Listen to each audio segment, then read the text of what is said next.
Senate Transportation and Housing regarding the sustainability of the Kenya Airways. And pursuant to Standing Order 57, but 1, the Senate Majority Leader will issue a statement on the business of the Senate for the week commencing Tuesday, 26th September 2023. That week, the Senate will hold the Mashinani sitting in Turkana County.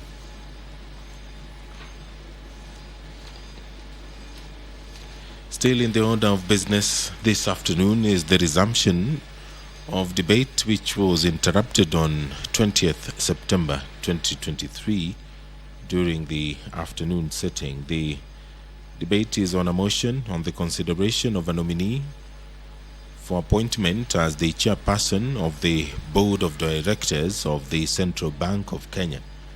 The motion was moved by the Chairperson Standing Committee on Finance and Budget that the Senate adopt the joint report of the Departmental Committee on Finance and National Planning of the National Assembly and the Standing Committee on Finance and Budget of the Senate on the vetting of Mr. Andrew Mukite Musangi for appointment as the chairperson of the Board of Directors of the Central Bank of Kenya, laid on the table of the Senate on Tuesday, 19th September 2023, and pursuant to Section 11, subsection 2A of the Central Bank of Kenya Act and Section 8, subsection 1 of the Public Appointments Parliamentary Approval Act of 2011, the Senate approves the appointment of Mr. Andrew Mukite Musangi to the position of chairperson of the Board of the Central Bank of Kenya.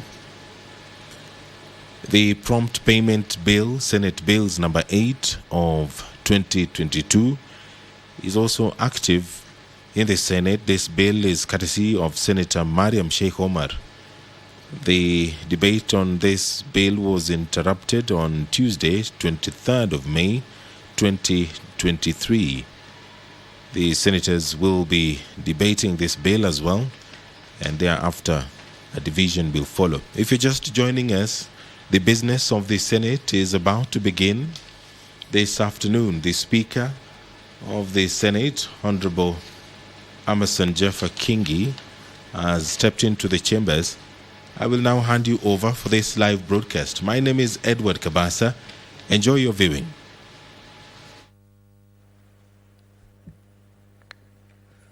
Let us pray. Almighty God, we beseech you to behold with your abundant favor and blessings us, your servants, whom you have been pleased to call to leadership positions in this republic. We seek guidance to treat and consider all matters that shall come under deliberation in so just and faithful a manner as to advance the peace, prosperity, and welfare of our country and of those whose interests you've committed to our charge. Amen.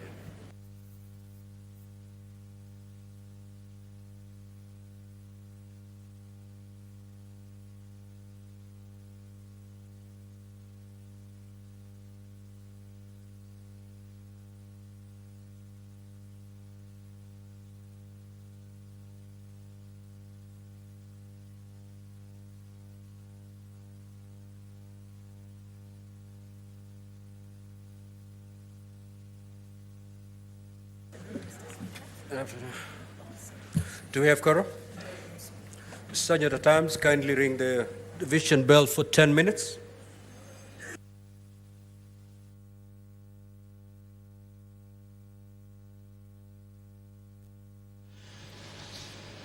The Speaker of the Senate has ordered the quorum bell be rung so that those members who are yet to come into the chambers to take their seat do so. And as we wait for the quorum bell to ring, we'll continue taking a look at the order of business this afternoon.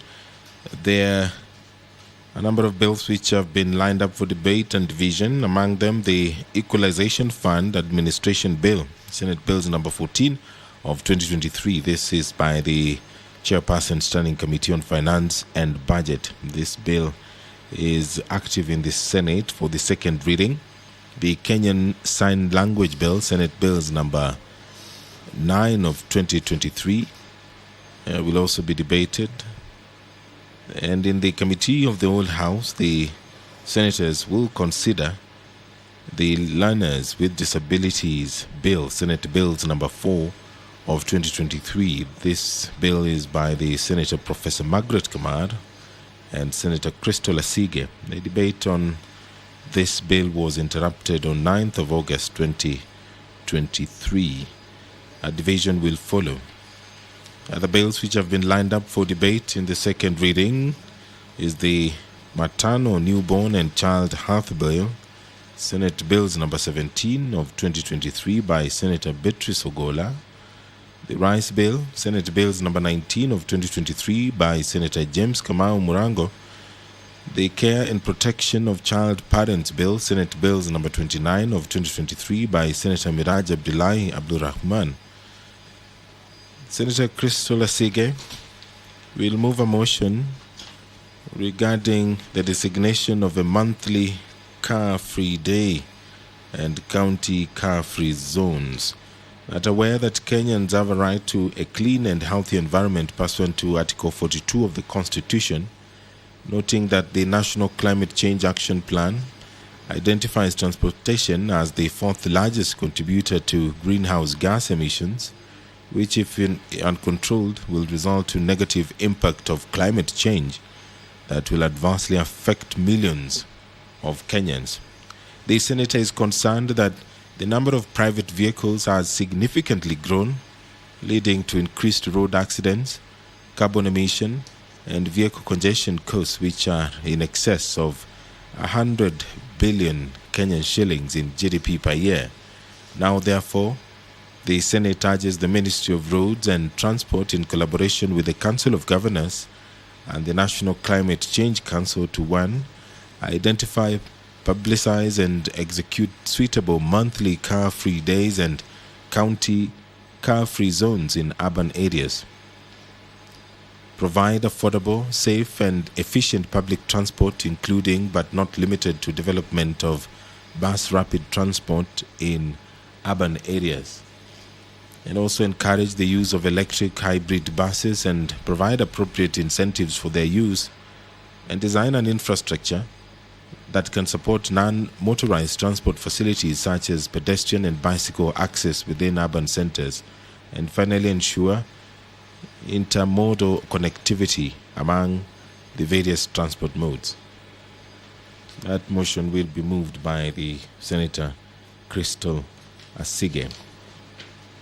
The Chairperson, Standing Committee on Health, will move a motion on the adoption of the report of the Committee on the death of the late Edward Otieno Onyango due to alleged medical negligence. That the Senate adopts the report of the Committee on Health on inquiry into the death of the late Edward Otieno Onyango due to alleged medical negligence laid on the table of the Senate on Wednesday, 31st May 2023. Other motions which will be moved includes the adoption of the report of the Standing Committee on Health on the death of the late Maureen Anyango at Mama Lucy Kibaki Hospital due to alleged medical negligence, the adoption of the report of the Standing Committee on Health on the circumstances that led to the death of the late Master Travis Minor at Kenyatta National Hospital. Those motions will be moved by the Chairperson, the Standing Committee on Health.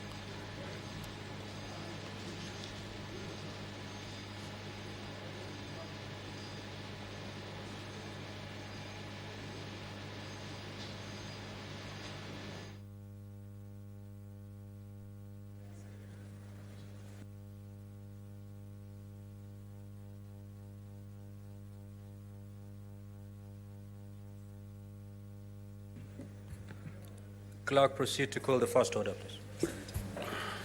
Order number 1, administration of oath. Order number 2, communication from the chair.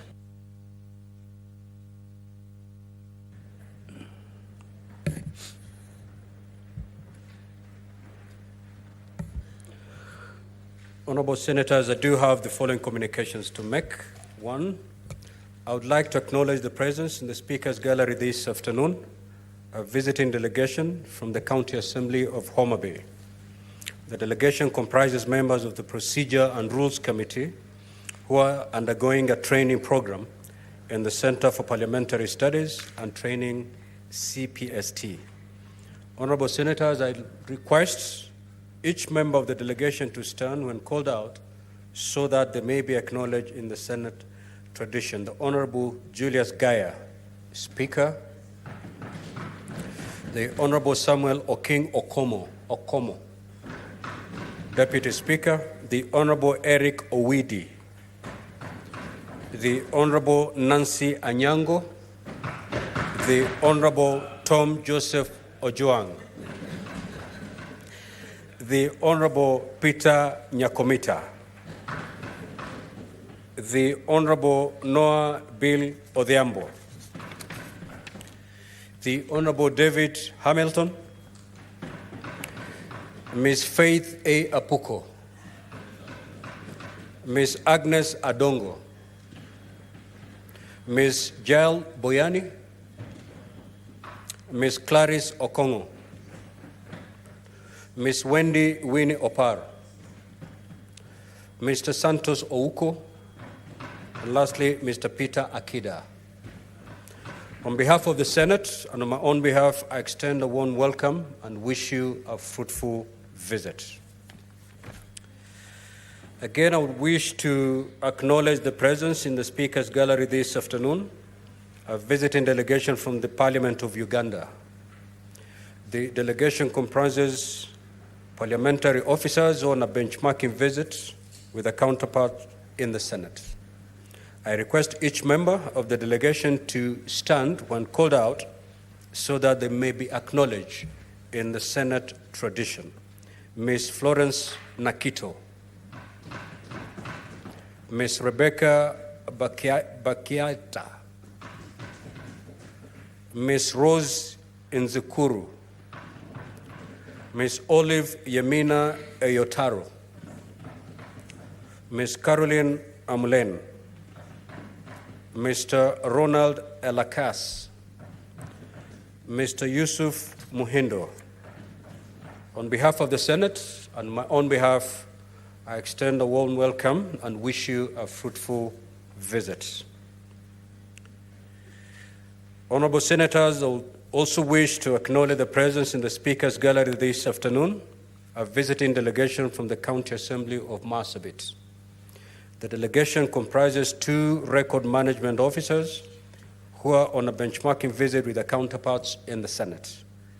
Honorable Senators, in our usual tradition of receiving and welcoming guests to Parliament, I extend a warm welcome to them, and on behalf of the Senate and my own behalf, wish them a fruitful visit.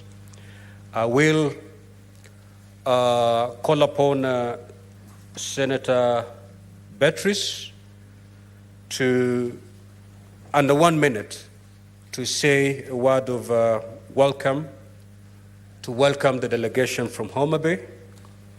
And I will call upon the Senator Wambua to kindly welcome the delegation from Uganda under 1 minute.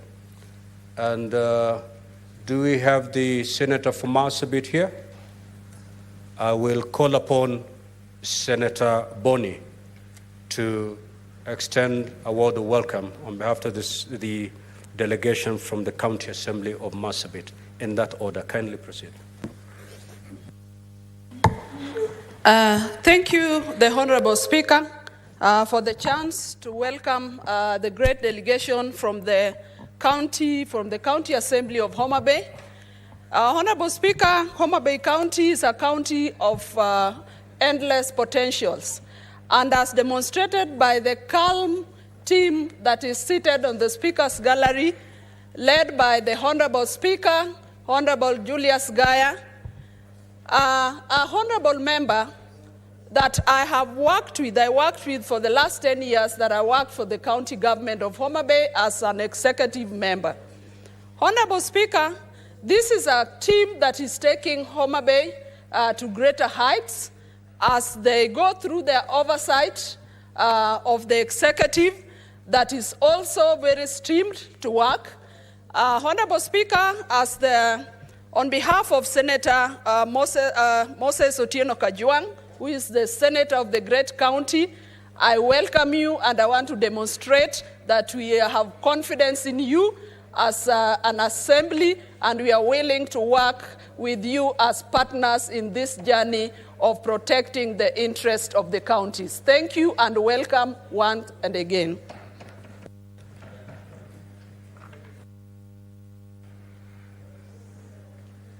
Thank you, Mr. Speaker. Mr. Speaker, on behalf of the leadership of the Senate on both sides, I want to take this opportunity to welcome the delegation from the Parliament of Uganda who are here on a benchmarking visit with our Secretariat. I want to give them the assurance that they are in the right place at the right time, that you've come to visit the Senate at a time that we have a clear demonstration of professionalism in the management of affairs of the Senate and of Parliament. The beauty of it is that the clerk who leads the Secretariat of the Senate is also the Secretary of the Parliamentary Service Commission. And so you're in the right place. I wish you well as you visit with us. And when you go back to Uganda, you take the greetings from the Senate of the Republic of Kenya. As a Speaker, I welcome them.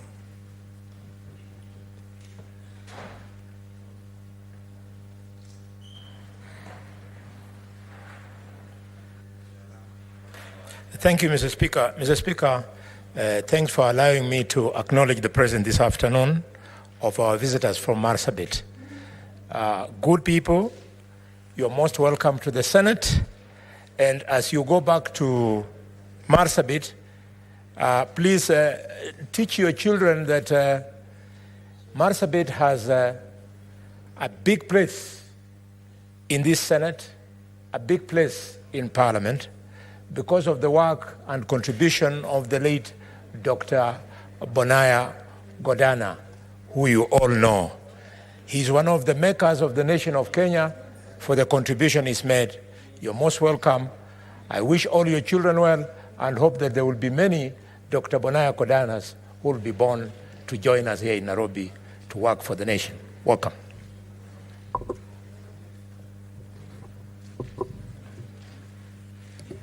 Next order, clerk. Order number 3, messages. Order number 4, petitions.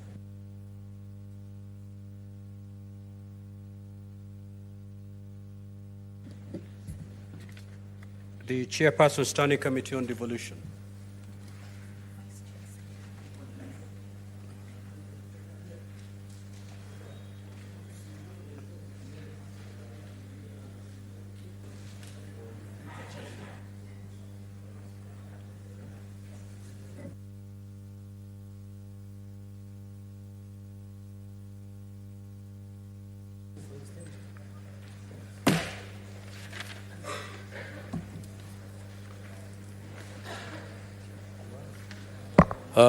Honorable Speaker, I beg to move the report from Kajiado County. The Moving North Standing Committee on Devolution and Intergovernmental Relations report on petition of the refurbishment and expansions of Kajiado Municipality Market by the County Government of Kajiado. Honorable Speaker, on 27th April 2023, the Senate has received petition from Kajiado Municipality Clothes Market traders on the refurbishment and expansion of Kajiado Municipality Market by the County Government of Kajiado. The petition was presented in the Senate by the Senator for Kajiado County, Senator Sigi, on behalf of the petitioners and provided for the Standing Order Section 232(1)(b) of the Senate Standing Orders. Consequently, the petition was tabled on the floor of the House on Thursday, 4th May 2023, and stood committed to the committee pursuant to Standing Order 238-1 on the Senate Standing Orders. Honorable Speaker, the salient issues raised in petitions were that during the financial year 2020-2021, the county government of Kajiado received an allocation of 63,061,154.20 on 22nd July 2021 from the World Bank via the State Department of Housing and Urban Development. The funds were meant to refurbish and expand the Kajiado market, municipality market, to accommodate the clothes market vendors who have been displaced by the previous Kenya Urban Support Program, KUSUP. Additionally, the tender process undertaken by the county government of Kajiado and contracts awarded to Berlin Mark contractors at the sum of 56,214,411.97 was put into question.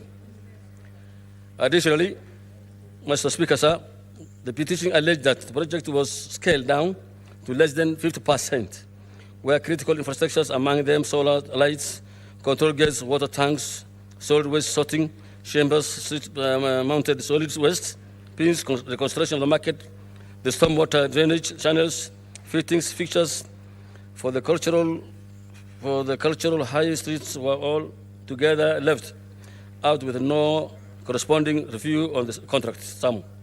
Honorable Speaker, the petitioner's prayers was that the Senate looks into the matter with a view of ensuring that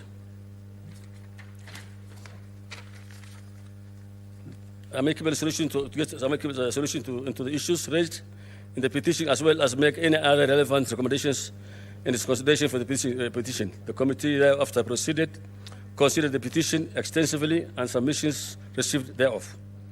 Honorable Speaker, it is noted that the Governor of Kajiado, His Excellency Lengu, being a key respondent of the issue raised in the petition, was invited and actually appeared before the committee, and together with other officials from the county government, they made submissions on the issues raised in the petition. The petitioners were also present at the meeting. Further, the State Department of Housing and Urban Development presented their written report on the petition to the committee. Honorable Speaker, the committee also held a site visit to Kajiado County to inspect the market.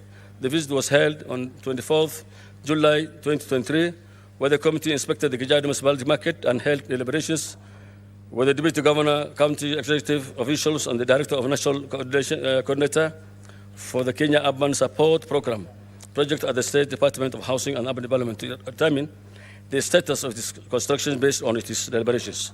The committee has made various observations and recommendations which are set out in Chapter 4 and 5 of the report. In summary, Honorable Speaker, the recommendations of the committee on the refurbishment and the expansion of the market are as follows. On the expansion of the market under Phase 2 of the KUSUP project, there was indication that Phase 2 of the project was scheduled to start 1st of August 2023. The committee therefore recommends that the county government should engage in the tenders when planning and implementing the project as is required in the settlement and action plan. In the meantime, the traders should consider occupying the available space until more funding is availed for the project and the spaces are adequately increased for all the traders. Having established that the space provided in the completed market for each trader, which is 5 and 6 square feet, 5 by 6 feet, is inadequate, the county government should, as a matter of priority, increase the space to be occupied by each trader to a size agreeable between all concerned parties during the implementation of Phase 2 of the project. And 3, upon completion of the expansion under Phase 2, the county government should relocate some of the traders in Phase 1 to create more room for the traders. The county government should also, during the expansion of the market, should consider create ease of access market for persons with disability. The county government, Kajiado, and the Ministry of Water, Sanitation and Irrigation should look into lasting solutions into the water supply problem in Kajiado.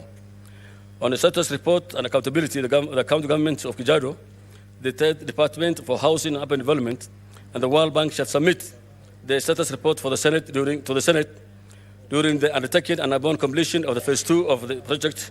The report should highlight how issues raised by the petitioners have been dealt with. And on oversight project, the committee shall evaluate the existing oversight framework for municipality and urban area projects which are funded through the third-party collaborations of national government guaranteed loans or grants. There is a need to enhance financial accountabilities of municipalities to county assemblies as required by the Public Finance Act 2012. Honorable Speaker, may I take this opportunity to commend the committee for the devotion and commitment to the duty they made for the constituency. Also, I want to thank your office and the clerks for the good work they have done. It is therefore my pleasant duty, pursuant to Standing Order 2284A, to present the report of the Standing Committee on Devolution and Integration Relations, Intergovernmental Relations, on its considerations of the petition to establish an expansion of Kajiado municipality by the county government of Kajiado. Thanks to Honorable Speaker.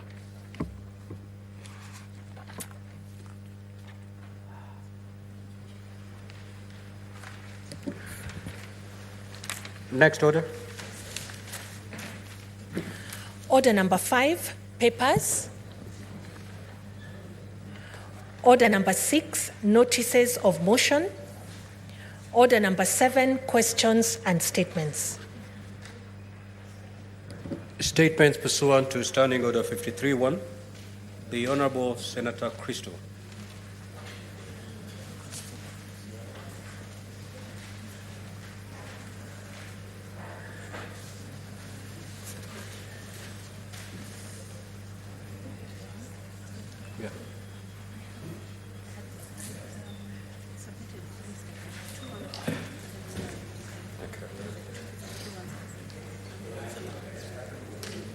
We differ. But where are they? They're not even here.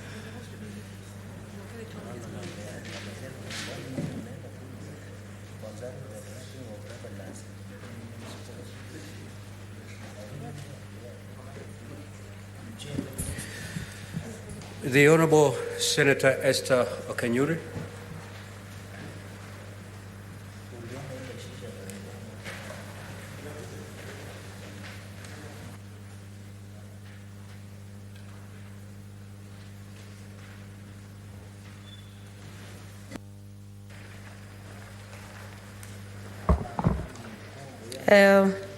Thank you, Mr. Speaker. Request for statement on dragging of revelers in entertainment sports. Mr. Speaker, sir, I rise pursuant to Standing Order 53-1 to seek a statement from the Standing Committee on National Security, Defense and Foreign Relations on the dragging of unsuspecting revelers by their would-be lovers in places of entertainment, especially in nightclubs. In the statement, the committee should, 1, explain the major pharmacological drugs used to drug victims, stating the number of cases that have been reported to the police due to the use of mchele and the gender distribution of such victims. 2, map out the hotspots in terms of reported incidents and the approximate monetary value of the entire mchele criminal enterprise in Kenya, detailing how many people have been arrested on this criminal account, their gender ratios, and any measures the security apparatus has to put in place to deny these criminal elements access to the drugs. 3, state the number of rape cases that have been reported and specifically related to the drugging of the rape victims, outlining the gender distribution of the victims and the percentage of the total drugging occurrences that are sexually exploitative. 4, outline any policy, legislative, or capacity gaps in the ministry might be aware of, which might be hindering it from tackling these crimes, and state any plans of the ministry to educate and create awareness to the public on the tell warning signs of a potential drugging encounter, to publish known hotspots, and to create general security alertness to detect threats among the population. Senator Okanyuri, MP, thank you. Senator Chiranke.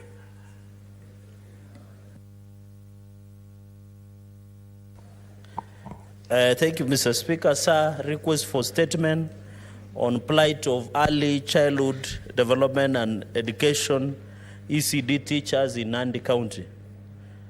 Mr. Speaker, sir, I raise pursuant to Standing Order 53-1 to seek a statement from the Standing Committee on Education concerning the plight of early childhood development and education ECD teachers in Nandi County. In the statement, Mr. Speaker, sir, the committee should state why the county government of Nandi has not implemented a scheme of service for ECD teachers in the county. Mr. Speaker, sir, number 2, explain why the county government of Nandi is using different and unapproved payment structure in paying ECD teachers employed on permanent and pensionable terms as a special salary, thus making their pay slips invaluable. Speaker, sir, number 3, give reasons why the county government of Nandi has failed to harmonize salaries for all ECD teachers, hence demotivating and causing anxiety among teachers due to imbalance of terms of service. So, Speaker, sir, number 4, provide a list of all ECD teachers in Nandi County indicating their terms of employment, salaries, and teacher distribution per sub-county across the 6 sub-counties in Nandi County. And finally, Mr. Speaker, sir, probe the claims that the county executive member in charge of education and the governor in Nandi County have been intimidating and harassing teachers or ECD teachers instead of addressing their grievances. Mr. Speaker, sir, if you allow me to go to my second statement. Can you proceed? Thank you, Mr. Speaker, sir. Request for statement on sustainability of Kenya Airways. Mr. Speaker, sir, I rise pursuant to Standing Order 53-1 to seek a statement from the Standing Committee on Roads, Transportation and Housing regarding the sustainability of Kenya Airways.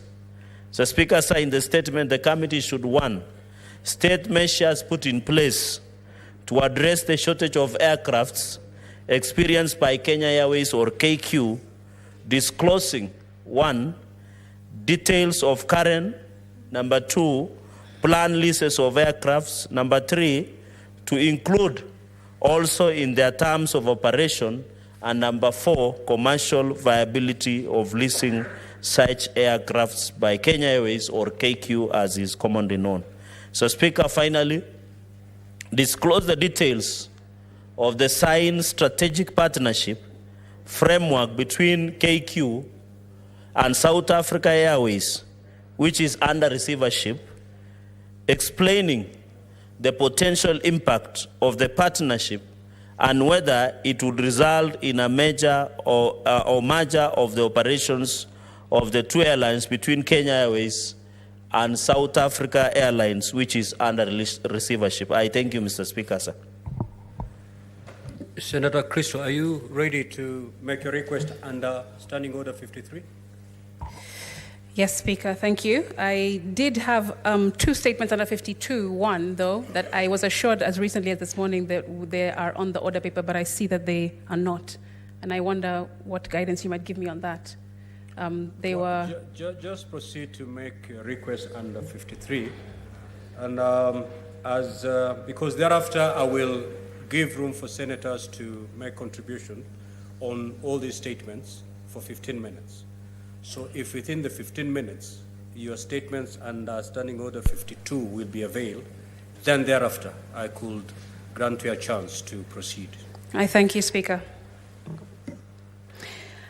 I rise pursuant to Standing Order 53-1 to seek a statement from the Standing Committee on Education regarding the recognition of special needs education programs by the Teachers Service Commission across higher education institutions in Kenya.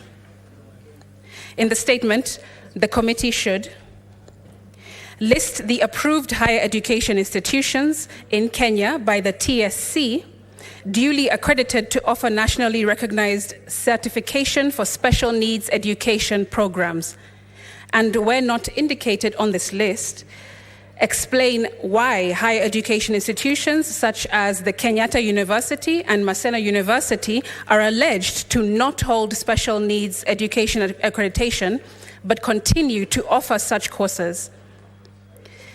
Explain the rationale behind the Teacher Service Commission decision to withhold accreditation for special needs education programs offered by certain institutions in Kenya, such as those by Kenyatta University and Maseno University, which has led to the unemployment of thousands of graduates. Investigate why higher education institutions continue to entice students to enroll into these specialized programs without holding proper accreditation to offer such courses, leaving students without accurate prospects into postgraduate employment pathways.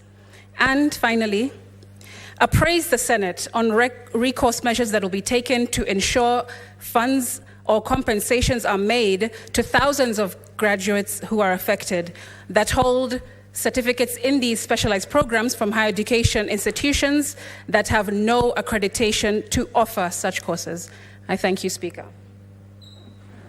Honorable Senators, I will allow 15 minutes for any intervention on these statements, and therefore, if you're given an opportunity to speak, mind your colleagues, please. Senator Kinyua. Asante Bwana Spika kunipatia fursa hii. Na nataka kuunga mkono taarifa ya Senator Esi Wakanyuri kwa sababu Bwana Spika, ndio haya mambo ambayo yanatokea katika sehemu za kujiburudisha Bwana Spika zimekuwa ni kama donda sugu, kwa sababu ukitembelea sehemu nyingi Bwana Spika unapata iko watu wanajifanya kwamba wameenda pale kuburudika Bwana Spika, lakini ni watu wanavizia wengine, ni wakora Bwana Spika. Wamebeba madawa ambayo kwa lugha ya Kiingereza Bwana Spika ambayo inajulikana zaidi ni Rohypnol Bwana Spika, ni Domicam Bwana Spika, ambayo wanakuwekea wakati Bwana Spika wewe umeenda pale kujiburudisha, hauna nia yoyote, lakini Bwana Spika unapata mtu amewekewa yale madawa, kwa lugha ya mtaani wanasema mchele Bwana Spika. Wanakuwekea mchele, alafu baada ya dakika chache Bwana Spika wewe umelala pale haujifahamu, basi wanaanza kukuibia Bwana Spika. Wengine wanakubeba, wanakupeleka kwa gari Bwana Spika, wanakuibia chochote ulichonacho Bwana Spika. Kwa hivyo kamati ambayo ni ya usalama wakishughulikia hili jambo Bwana Spika waliangalie kwa undani, na hasa waangalie zile pharmacy ama duka za kuuza madawa Bwana Spika, kwa sababu madawa yale mengine ni madawa ambayo yamekubalika kuuzwa, lakini yanapaswa kuuzwa mtu akiwa na prescription Bwana Spika. Kwa hivyo unapata Bwana Spika waangalie hasa maduka yetu ya kuuza madawa, kwa sababu hapo ndiko shida inaanza Bwana Spika. Na unapata watu wengi ambao wameandikwa katika haya maduka ama wameajiriwa katika haya maduka ya kuuza madawa Bwana Spika, hawaangalii, hawashughulikii mambo yoyote ambayo ni dawa ipi ipaswe kuuzwa bila prescription. Kwa hivyo wakitumia nao wakora tafuta njia mbadala Bwana Spika ya kuaibia watu, badala ya kutumia sasa bunduki na risasi Bwana Spika wanatumia madawa, kwa sababu Bwana Spika mimi nafikiria pengine ni vile teknolojia inaendelea kupanda, watu wanaendelea kutumia njia mbadala ya kuaibia wananchi. Nashukuru Bwana Spika, na ni vizuri kamati hiyo iangazie kwa kindani, na sio tu kwenda pale katika mabaa, lakini tuangalie Bwana Spika hata duka zetu za kuuza madawa. Nashukuru Bwana Spika. Senator Faki.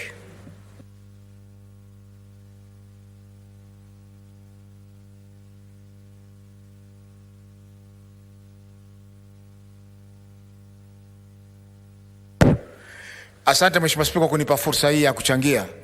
Labda ningemshauri pia ndugu yetu Senator Mazayo achangie taarifa ya Senator Kinyuri kuhusiana na masuala ya mchele katika Mangwe. Lakini la msingi Mheshimiwa Spika, la msingi mimi ningependa kuchangia maombi ya taarifa.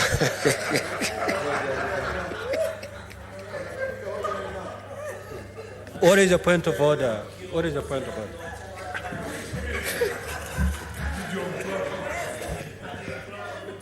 Bwana Spika, asante kwa kunipa nafasi hii. Bwana Spika, nataka kuuliza swali moja tu peke yake.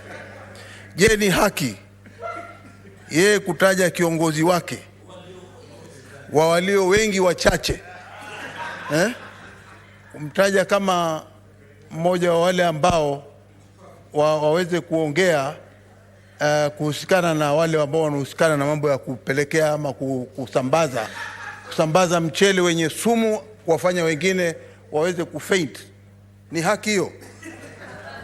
I think, Senator Mazayo, I don't think you understood Senator Faki.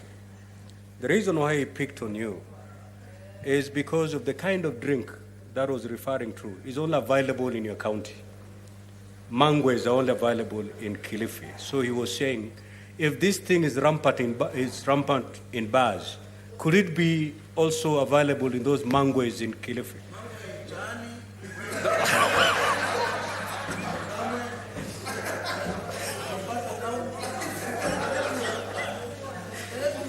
So, Senator Faki, you have mangoes in your county, so you can as well proceed and tell us whether this substance, commonly known as mchele, is also available in Mombasa County. Kweli, mango mimi nazipitia mbali kwa sababu imani yangu hainiruhusu kutumia vinywaji hivyo. Kwa hivyo ningependa ku-withdraw swala hilo kama Mheshimiwa Mazayo hataka kuzungumzia mambo ya mchele kuhusiana na mangwe. Ningependa ku-withdraw, ningependa kuondoa matamshi yangu. Lakini Mheshimiwa Spika, la msingi na muhimu kabisa ningependa kuchangia taarifa iliyoletwa bungeni na Senator Cherargei kuhusiana na Kenya Airways. Mheshimiwa Spika, ni kweli kwamba Kenya Airways miaka nenda miaka rudi sasa inafanya hasara, na hasara hii inabebwa na serikali, inabebwa na kodi zetu. Leo ukiangalia tikiti ya kwenda kutoka Nairobi kwenda Mombasa leo si chini ya shilingi 15,000. Hatujui ni mafuta yako juu, hatujui ni gharama za uendeshaji shirika hilo, hatujui ni madeni ambao wanadaiwa, na vile vile serikali pia haijakuwa na msimamo wote kuhusiana na shirika hili. Utapata kila mwaka ikifika wakati wa kulipa madeni bilioni 60 zinakwenda, bilioni 50 zinakwenda, hatujui ni mambo gani ambayo yanafanyika. Mheshimiwa Spika, ukiangalia kwa upande mwingine serikali hii imechukua fursa kutaka kubinafsisha baadhi ya huduma katika bandari ya Mombasa. Wametoa zabuni ya kubinafsisha berth number 1 mpaka number 7, CT1, container terminal 1 na huduma nyingine hizo katika bandari hili. Na wakati KPA inapeleka faida nyingi kwa serikali mpaka ikatumika kama zabuni ya mkopo ambao umechukuliwa wa SGR. Kwa hiyo Mheshimiwa Spika, tunaona kwamba serikali hii haina msimamo mmoja kuhusiana na mashirika haya. Wakenda Western kule kwa kina Senator Khalwale wanasema hakuna ubinafsishaji wa viwanda vya sukari. Wakija Pwani wanasema tutachukua Kenya Petroleum Refineries tuiunganishe na KPC. Itakuwaje mto uunganishwe na bahari? Kwa sababu Kenya Petroleum Refineries ina assets nyingi, ina mali nyingi kuliko Kenya Pipeline. Lakini wanasema kwamba kwa kuwa wataka waboreshe huduma za Kenya Pipeline, Kenya Petroleum Refineries, wataondoa Kenya Petroleum Refineries waiunganishe na Kenya Pipeline. Mheshimiwa Spika, hii serikali haina msimamo thabiti kuhusiana na viwanda. Kwa hivyo kama hawana msimamo thabiti ya kuhusiana na viwanda, waachane na viwanda vile vilivyo. Sisi tunajua bandari haiwezi kupata hasara. Daima dawama haiwezi kupata hasara. Kwa hivyo hili swala kwamba wanabinafsisha baadhi ya huduma katika bandari hiyo hatukubaliane nao Mheshimiwa Spika. Na ndio nasema kwamba lazima serikali iwajibike. Lazima serikali iwajibike. Kama wanaweza kulipa bilioni 60 kwa Kenya Airways kwa mwaka, kufungua kuanzisha tena kazi katika Kenya Petroleum Refineries haihitaji bilioni hizo. Tunajua kuna mafuta Turkana. Juzi tunaambiwa hata wiki ijayo tukienda tukikaa katika vikao Turkana tutapata fursa kwenda kuangalia hivyo visima vya mafuta. Na mafuta yale kuyasafirisha mpaka Mombasa ni rahisi kuliko kuyasafirisha kutoka Kenya mpaka India kwenda kusafishwa. Kiwanda tuko nacho pale, nafasi ya kuweka yale mafuta storage ya kutosha iko, soko liko la kutosha. Kwa hivyo ni bora serikali iregeshe tena kazi katika kiwanda cha Kenya Petroleum Refineries kuliko kuiunganisha sasa na Kenya Pipeline ili waweze kutuibia mali zetu ambazo tumekuwa nazo kutoka jadi mpaka jadi. Asante Mheshimiwa Spika kwa kunipa fursa hii. Senator Bone. Thank you, Mr. Speaker. Mr. Speaker, I wish to request for further responses to the issue of KQ, Kenya Airways. Mr. Speaker, this is very sad. The thought of losing KQ should perish. An international airline like the one we have in Kenya is actually the face of the country, especially when you're out of the country. We should learn from the best international practices. We've seen an airline like Ethiopian Airlines, which has been at the same level with KQ for a long time, it is doing pretty well. And Mr. Speaker, we are to blame. I am not a big sympathizer of the former President Uhuru, but when President Uhuru advised Parliament, last Parliament in the 12th, that we should allow KQ to operate Jomo Kenyatta International Airport, he was learning from the best international practices. Bole International Airport in Ethiopia, Addis, is operated by Ethiopian Airlines, and it is profitable. I want to appeal to colleagues, we allow this matter to come back to the Senate, to come back to the National Assembly. We allow KQ to operate Jomo Kenyatta International Airport and probably Mombasa and Eldoret, Mr. Speaker, and Kisumu. Could the committee come with a position of government on whether they are willing to do another attempt? The second comment is, if we don't fix this, this thing appears to have become a cash cow. There are some owners of shares within KQ who know that at every financial year, they'll be benefiting from the cash which is normally injected in.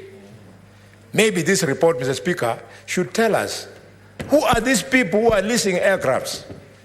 We are told that some of the big political families in this country, they own aircrafts, and I've not said which family. They own aircraft which they lease to us. We cannot surrender the wealth of the common wealth of the nation to a few families, Mr. Speaker. This has to be clear. We want Kenya to go on. I flew Kenya Airways when it was still a small thing like this. I fly it today. I would like my grandchildren to fly it even when it is better.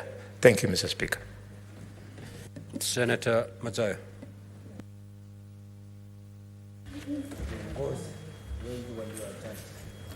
Asante Bwana Spika kwa kunipa nafasi hii. Bwana Spika, nataka kusema kwamba vilabu vile vya kimataifa ama vilabu vile vya kawaida, hiyo tabia ya kuwekwa mchele iko, na watu wameweza kupoteza maisha yao, na wengine wamekuwa wagonjwa, hatimaye wameweza kufariki. Na mambo haya kwamba kutakuwa na mambo ya kuwekeana mchele, Bwana Spika, tunajua pia watu wakiwa wameenda katika vilabu vya burudani huwa wanakuwa hawana uangalifu maalum wakati kama ile hali ya unywaji imekuwa juu. Bwana Spika, ni ukweli kabisa, na mimi nataka kumuunga yule dadangu wa Kinyori kwa dadangu Senator wa Kinyori. Okinyuri.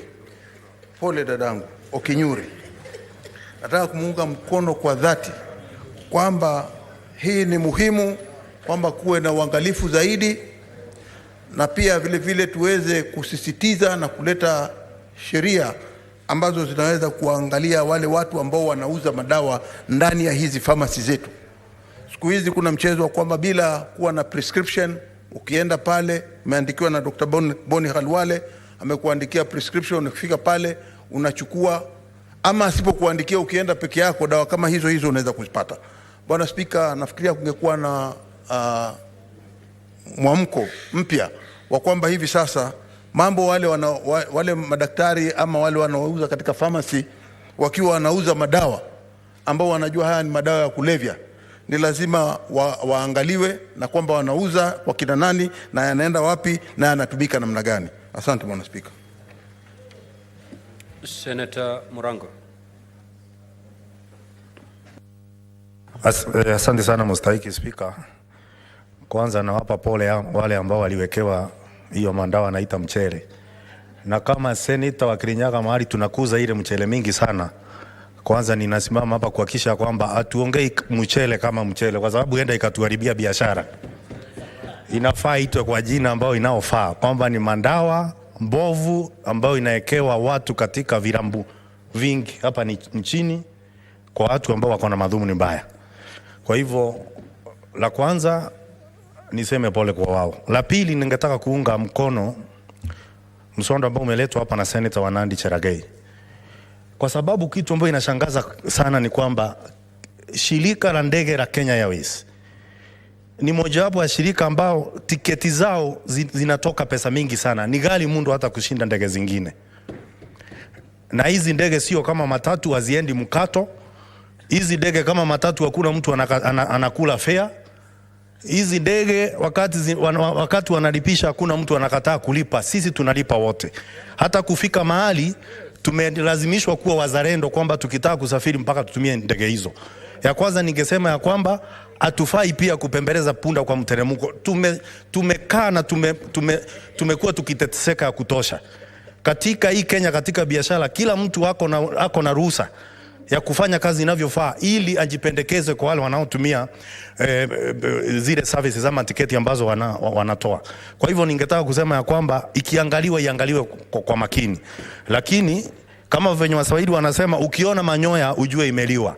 Tunajua kuna kasoro mahali katika Kenya Airways, inafaa iangaliwe na itatuliwe. Asante sana Mr. Speaker. Senator Sifuna. Mr. Speaker, I'm a member of the Transport Committee of this House, and we have interacted with this question of Kenya Airways quite at length. This is not the first time that a senator is raising this matter on this floor. Out of that interaction, I am convinced that the only solution to the Kenya Airways question is getting government out of Kenya Airways. It is the only parastatal that I am ready and willing to support full privatization, because all of the interference, all of the things and the nuances that the senators are referring here to is because of the influence of people in power on the board of management of Kenya Airways. I do not agree with those who proposed, for instance, that, and Senator Khalwale has spoken to it here, that we need to allow Kenya Airways to run the airports. What you're essentially doing is taking a loss-making entity, which is Kenya Airways, to put it in charge of a profit-making entity, which is the Kenya Airports Authority. That is not a solution that I would proffer. But it is good that this matter is coming up for, I think, the 10th time. The National Assembly has had inquiries on this particular matter. The Senate committees have had inquiries on Kenya Airways and its viability. But I still believe that the only solution is to get government influence out of the management of the affairs of Kenya Airways. Lastly, Mr. Speaker, as you know, yesterday we had a very interesting debate here, and I think it has come full circle that today Senator Okenyuri has brought a question before this House whose victims, a vast majority, are the male. Vast majority. I have heard you saying the committee should give you the demographics of the spread of the victims. The largest percentage of reported victims of this mchele are men, and most of them are in this city. Mr. Speaker, you know, there are people who have tried to criminalize Shere in this country and make it look like it is something that God frowns upon. But I want to remind them that the first miracle that Jesus himself performed was to turn water into wine. And if these ladies who sambaza this michele were there at that miracle in Canaan, Mr. Speaker, they would have wreaked havoc because everybody in that party had a drink. Mr. Speaker, we have an organization or a government entity in this country called the Pharmacy and Poisons Board. It is their responsibility to make sure that the supply and availability of these stupefying drugs is not as rampant as it is right now. I saw an investigation by one of the local media houses. It was so easy to procure these things. You just go across the counter and you tell them, Leo mukona gani, which one do you have now? They will even tell you that there's a more potent one that has come. And this should essentially be controlled substances, Mr. Speaker. It's not about, blacklisting what they call, what Senator Okenyuri was talking about, known places. Because the purveyors of mchele are mobile. Today they will be in a club on Ngong Road. Tomorrow you will find them. If you run away and go to Thika Road, you will find them there as well. And there have been reported cases even in this city where some clubs and security people in those clubs collude with these criminals, essentially criminals, to poison people. And we have seen very serious cases, Mr. Speaker, people actually die. And there is nothing that, as a senator of Nairobi personally, I would hate more than people who want to ruin sherehe in this city. And therefore, I want to strongly agree with my sister Okenyuri that this is a matter that we now need to deal with firmly, and especially because a vast majority of the victims are men like myself. So, Mr. Speaker, this one is something close to my heart. I want it to be resolved as quickly as possible. Thank you, Mr. Speaker. Senator Ali Roba. Thank you very much, Mr. Speaker. I rise to support the statement by Senator Cherargei on Kenya Airways. It seems this problem of Kenya Airways is unlikely to go away, and it is wept in challenges of other stakeholders controlling the issues of Kenya Airways. The solution as suggested by Senator Sifuna can only be full privatization of Kenya Airways in order to make sure that that entity is able to compete unhindered by unseen forces around the management of Kenya Airways. That Kenya Airways has proven beyond any reasonable doubt that it will be incapable of changing itself in its current structure, current setting. And I would like to, request His Excellency the President of the Republic of Kenya. I feel pained, as a pilot. I travel vast in my career before, and whenever I travel, and for example, in the just less than 10 years ago, Ethiopian Airlines was way behind Kenya Airways. Recently, I traveled to Addis, and I looked at the fleet of Ethiopian Airlines at the airport in Bole International Airport. And what I've seen is unimaginable. And when we arrived in the terminal, what you look at the passengers in transit, the handling, and the number of people working in that airport, the number of staff working in that airport in terms of shifts and how busy that airport is, it really calls for radical redesign of Kenya Airways in terms of structure, management, and Kenya Airways need to be fully privatized, and the issues bedeviling Kenya Airways need to be really looked into. And it's in the best interest of the government. Government is struggling to create employment. This airport can really employ hundreds of thousands of Kenyans to be able to work if Kenya Airways is restructured properly to be able to do its work as required as a private, fully private entity competing on a level platform with other players on other airlines within the region and beyond. And as I've shared before when this issue came up, Mr. Speaker, sir, it's not that the tickets of Kenya Airways are the cheapest in the region. Then you will start wondering if the aircraft are getting, full passenger load to capacity. The tickets are not cheap. Why should then Kenya Airways be making losses? It means there is an issue beyond the issue of Kenya Airways. And as I've shared before, if the government is too willing to bail them out, then why should Kenya Airways report profit in the first place? And that is the challenge we have. I rise to support. Thank you, Mr. Speaker. Senator Osotsi. Thank you, Mr. Speaker. Mr. Speaker, let me comment on the two statements by Honorable Cherargei. One is on the ECD teachers. Mr. Speaker, this issue of ECD is common in all our counties, including my county, Vihiga County, where the ECD teachers are going through a lot of challenges. And I think the committee that will handle this matter, they can ensure that all other counties are also looked into so that we have a permanent solution to the problem of ECD teachers in our country. On the second issue of Kenya Airways, Mr. Speaker, I think the problem of this country is that we have so many ideas, we put them on paper, but we don't implement. I remember very well that this Senate took time and came up with a very serious report. That committee led by the current governor of Kisumu, Professor Anyang' Nyong'o, that looked into this matter of Kenya Airways. That report has not been implemented, Mr. Speaker. In the last parliament, the National Assembly also dealt with this matter and came up with a very good report, which I have read. It listed the problems, the challenges of Kenya Airways. And one of the challenges was that Kenya Airways cannot compete favorably with other airlines because practically they don't have an airport of their own.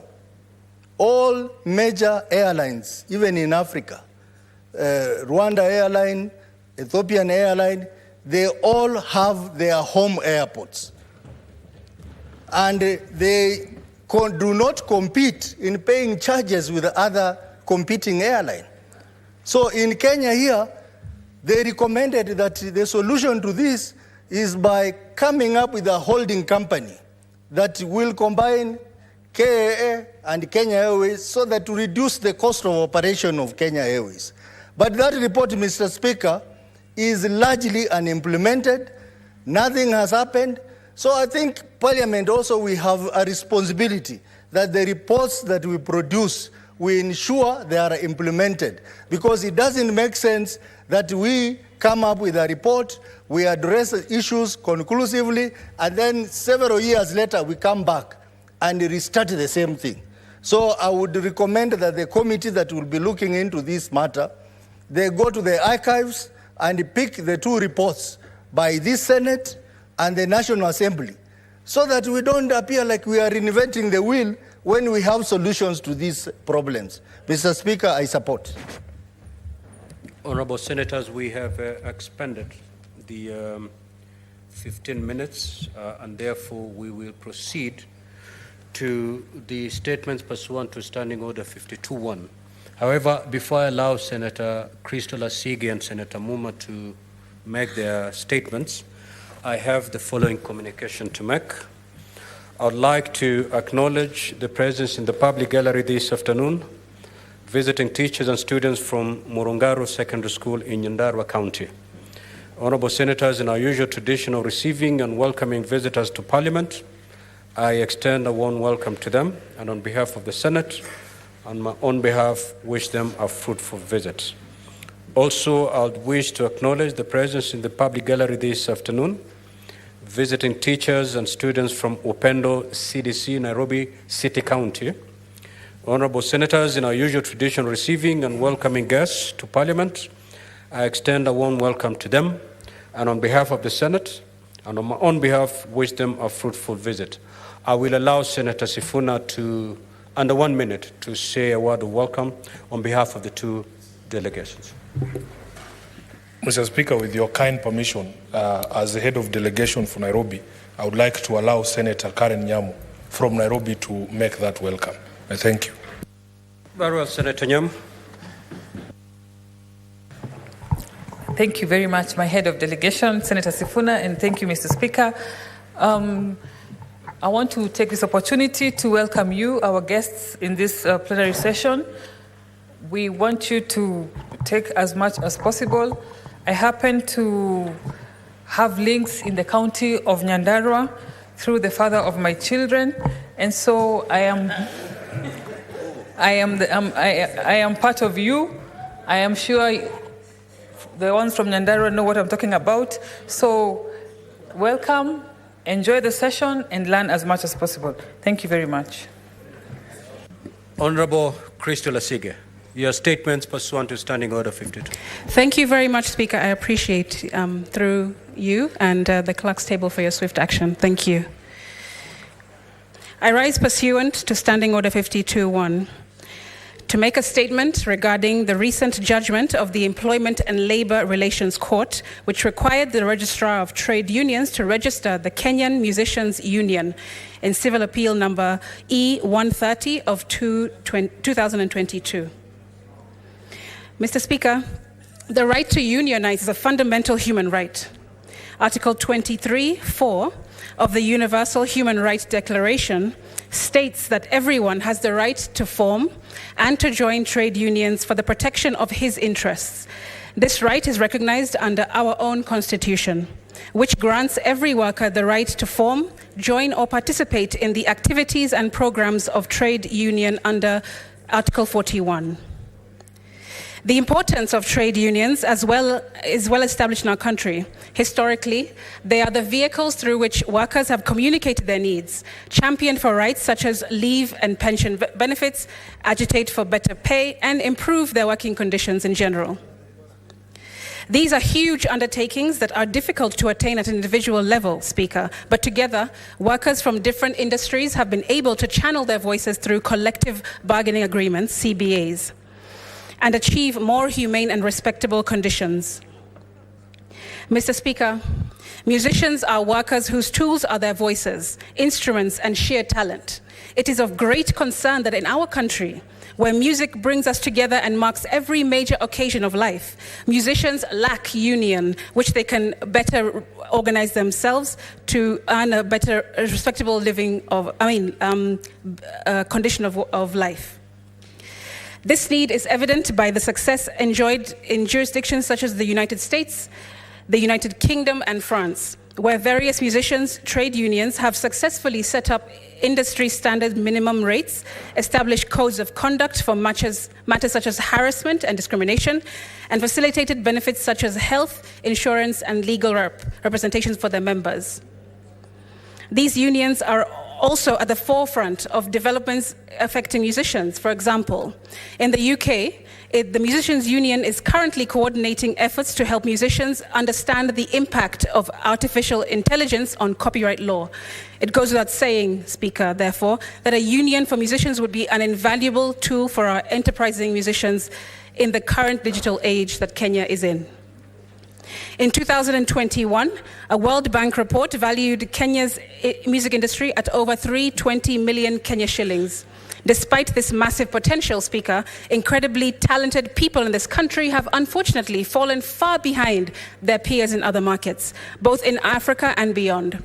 Partly because we have failed to create an environment for local talent to make a sustainable trade out of their work through active and reliable unions. As we are all aware, musicians in our country have been underrepresented for long. Despite our music significance and attention, we have been excluded from development policies and plans, equitable standards and systems, and often witness several of our greats spend their lives in deplorable conditions. This stark reality has been the subject of previous statements and petitions that I and many others in this House have brought before this esteemed House. It's worth noting that we already have the Kenya Union of Entertainment of Music Union Employees, which has existed since the 60s. However, Speaker, throughout its existence, it has failed to be active or negotiate CBAs on behalf of us musicians. This shortcoming can be attributed to its broad focus, encompassing both the music and entertainment industries, which sound similar, but in fact are very different, and therefore dilutes its own ability to adequately represent musicians and our specific needs. Trade unions use CBAs to dialogue with stakeholders toward reaching satisfactory consensus for both workers and employers. The International Labour Organization credits CBAs with greater cooperation and increased productivity of workers, which leads to higher profits due to improved performance. For musicians, Speaker, the equivalent is higher quality and consistency in their craft. In truth, musicians do not need handouts. Rather, to be empowered, CBAs help to bring about more conducive conditions, and which is,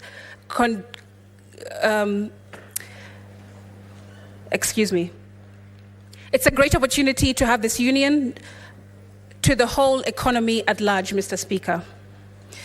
Musicians can in turn employ and contract dancers, managers, stylists, fashion designers, social media managers, accountants.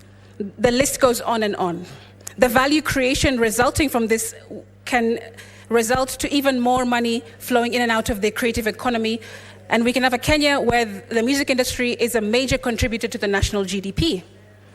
Speaker, with this context in mind, the proponents of the Kenyan Musicians Union sought to create a platform that would solely focus on our concerns. They applied to the Registrar of Trade Unions to register this union, aiming for official recognition.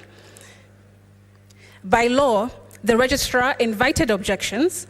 The Kenyan Union of Entertainment and Music Industry Employees initially rejected but withdrew their objections after there was clarification that it was not to replace them, but to focus exclusively on music issues. Shockingly, Speaker, the registrar inexplicably refused to proceed with the registration, leading to this court dispute. Mr. Speaker, every Kenyan has the constitutional right to freedom of association, as outlined in Article 36 of our Constitution. I am pleased to note that the High Court of Kenya recognized this fundamental right and acknowledged the importance of the proposed union in representing musicians' interests. Regrettably, this matter should not have escalated to a court dispute, but it has, and the court has delivered a judgment. Now, our collective attention must be to take the next steps by all parties involved. I urge honorable members in this House to put considerable efforts I urge honorable members in this House to put considerable effort into looking into the plight of musicians in their counties, including championing for those who are trying to unionize. Further, I also seek the support of colleague senators when I bring legislative proposals on creative industry matters to the floor of this House. And the musicians, I urge you to remain vigilant and take advantage of the present opportunity to find strength in numbers. Musicians deserve to have their voices heard and their interests protected by an entity that genuinely understands and advocates for their worth. I thank you. Speaker, I'm just pulling up my second statement. Yeah, proceed with 8 seconds.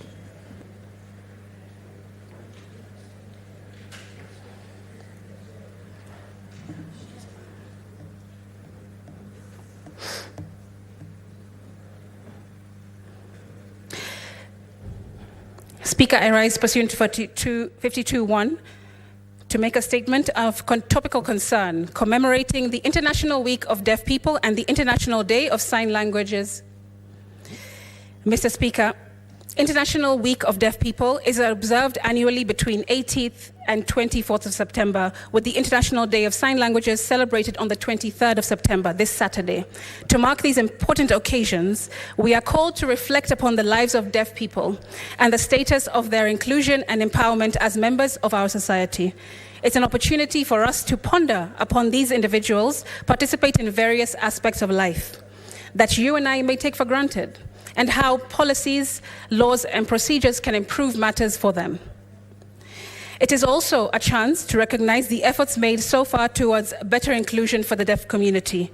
The National Association of the Deaf estimates that there are over 2.7 million deaf people in Kenya, assuming the 5.5% global prevalence.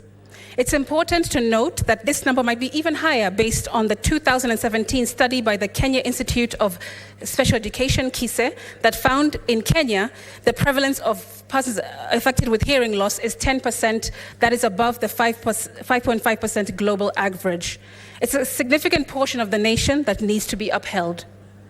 The International Week of Deaf People encompasses various themes and objectives aimed at raising awareness on matters affecting the deaf community. This year, these themes include the recognition of the rights of deaf children, inclusion of deaf people in matters that concern them, and the diversity of deaf people globally. Mr. Speaker, the United Nations declared the 23rd of September the International Day of Sign Languages to mark this key role that sign languages play in the fundamental human rights for deaf people. Sign language is not a means of communication alone. It's a gateway to inclusion, empowerment, and equal participation in society for millions of individuals who are deaf or hearing impaired. But it cannot be gainsaid how crucial sign languages are to secure human rights and belonging. Through sign languages, people can express their thoughts, feelings, and ideas. This is how we all, whether deaf or hearing, form connections and build relationships, and understand one another, and even gain understanding of different cultures and communities. Mr. Speaker, the International Day for Sign Languages is marked to recognize deaf people as an integral part of our society, who add diversity and color to our heritage.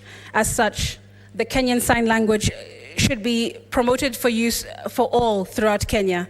A definitive step toward achieving this is the swift enactment of the Kenya Sign Language Bill.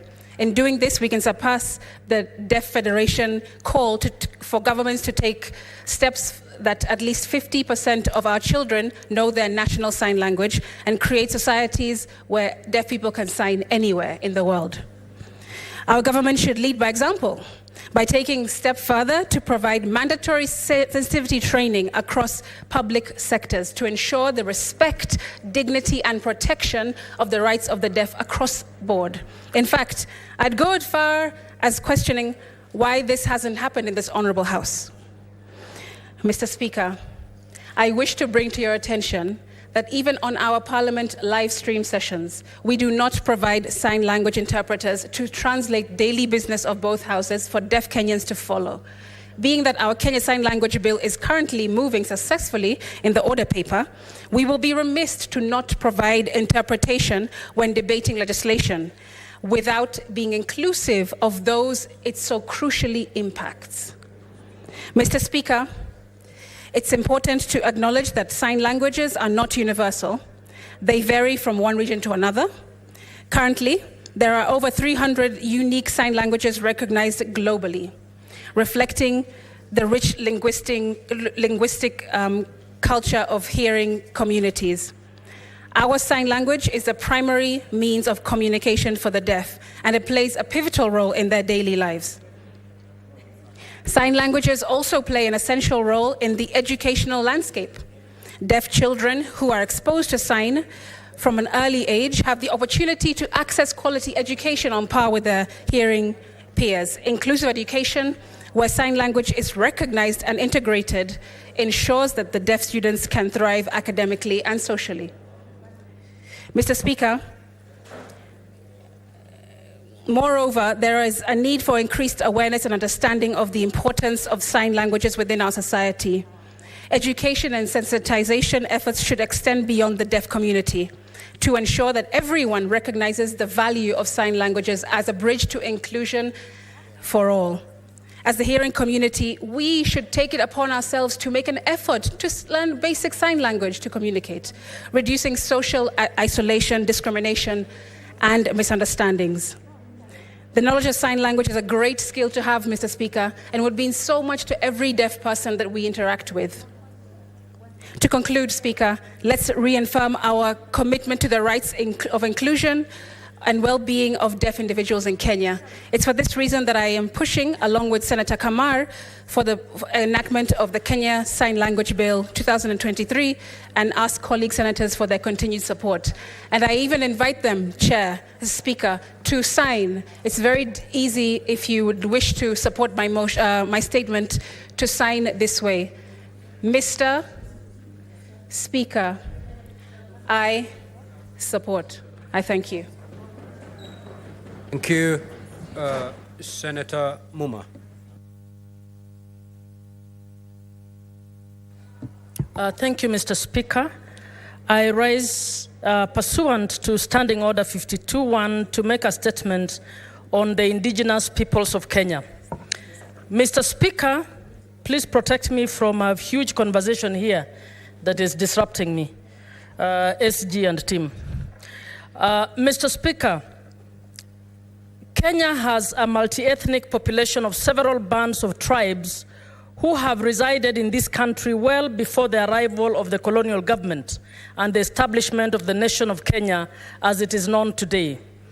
Article 260 of the Constitution of Kenya acknowledges that indigenous people are part of marginalized communities and that indigenous people, in the wording of this article, include an indigenous community that has retained and maintained a traditional lifestyle and livelihood based on a hunter or gatherer economy.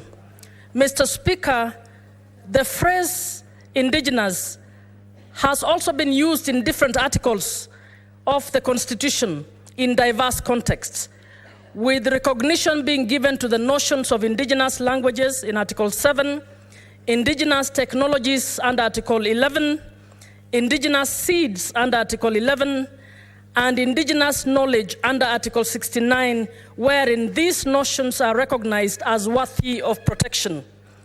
The concept of indigenous peoples, however, does not have a universal meaning and is considered differently in different jurisdictions. International and regional treaties like the United Nations Covenant on Civil and Political Rights and the International Covenant on Economic, Social, Cultural Rights and the African Charter on Human and People's Rights have not defined the concept nor uniformly used it, but have sought to clarify the concept through committees and working groups. Mr. Speaker, it is concerning that successive governments of Kenya, including the current executive, continue to send mixed signals on the subject of indigenous peoples, wherein the phrase is casually and selectively used depending on the context, as was the case in the recent recognition of indigenous peoples during the Climate Action Summit in Nairobi. But none of the successive executive orders have assigned functions to any ministry or department on this mandate that deals with indigenous peoples. Mr. Speaker, the Kenya government has previously portrayed reluctance in the recognition of indigenous persons, as was the case in the state's submission in the matter of the Endorois community before the African Commission on Human and People's Rights, and in the matter of the Ogiek community before the African Court of Human and People's Rights, and in the Kenyan state report to the UN Committee on Elimination of Racial Discrimination, where the government's position was that treating a part of the multi-ethnic population as indigenous peoples will constitute discrimination and will degrade its celebration of diversity. Mr. Speaker, state institutions, including the National Gender and Equality Commission, the Kenya National Commission on Human Rights, as well as NGOs, have been registered to address concerns of indigenous peoples' concerns, and they regularly attend international forums on this subject. We also tend to celebrate the International Day of Indigenous Peoples on 9th August every year, where some communities participate as the indigenous peoples. From the foregoing, Mr. Speaker, I wish to call upon the Senate Committee on Justice, Legal Affairs and Human Rights to engage the Prime Cabinet Secretary and the Attorney General of Kenya with a view to, one, determining the official legal position of Kenya on indigenous peoples, considering that the country has adopted varying interpretations and arguments in this matter.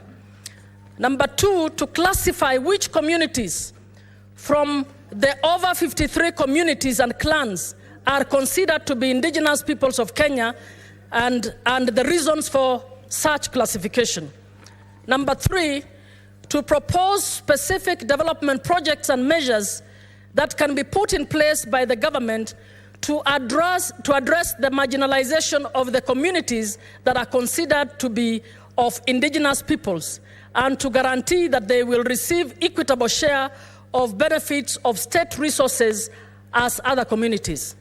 Number 4, to designate a ministry or a state department to deal with matters relating to indigenous peoples. Number 5, to outline steps taken by the current government to promote and to protect the development of different issues that serve to preserve the indigenous traits of Kenyan communities, such as culture, heritage, language, as required under the Constitution, including indigenous technologies and materials such as seeds and plant varieties in the development agenda that the government has drawn. Thank you, Mr. Speaker. Senator Catherine Muma, nominated. Statement pursuant to Standing Order 57-1, the Majority Leader.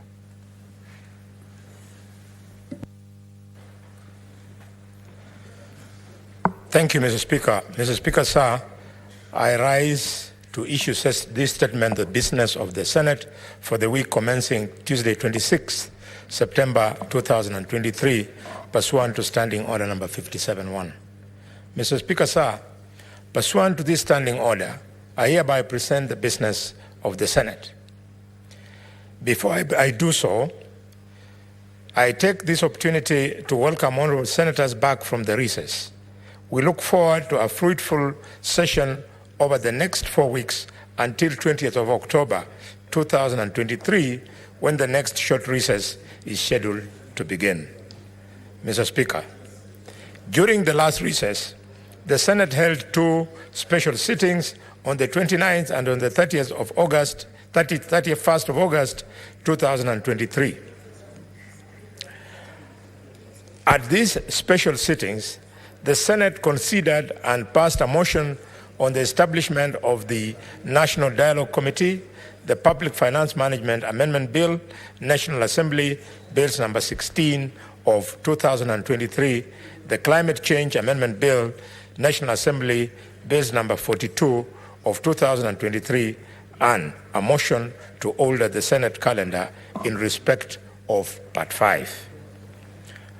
The Senate also received messages from His Excellency the President on the nominee for the appointment to the position of the chairperson of the Board of the Central Bank of Kenya, and from the National Assembly on the legislation passed by that House. Mr. Speaker, I take this opportunity to thank honorable senators for sacrificing your time during the recess and availing yourselves to conduct this very urgent and important legislative business. Indeed, your dedication, commitment, and sacrifice will play a significant role in making the future of our country better.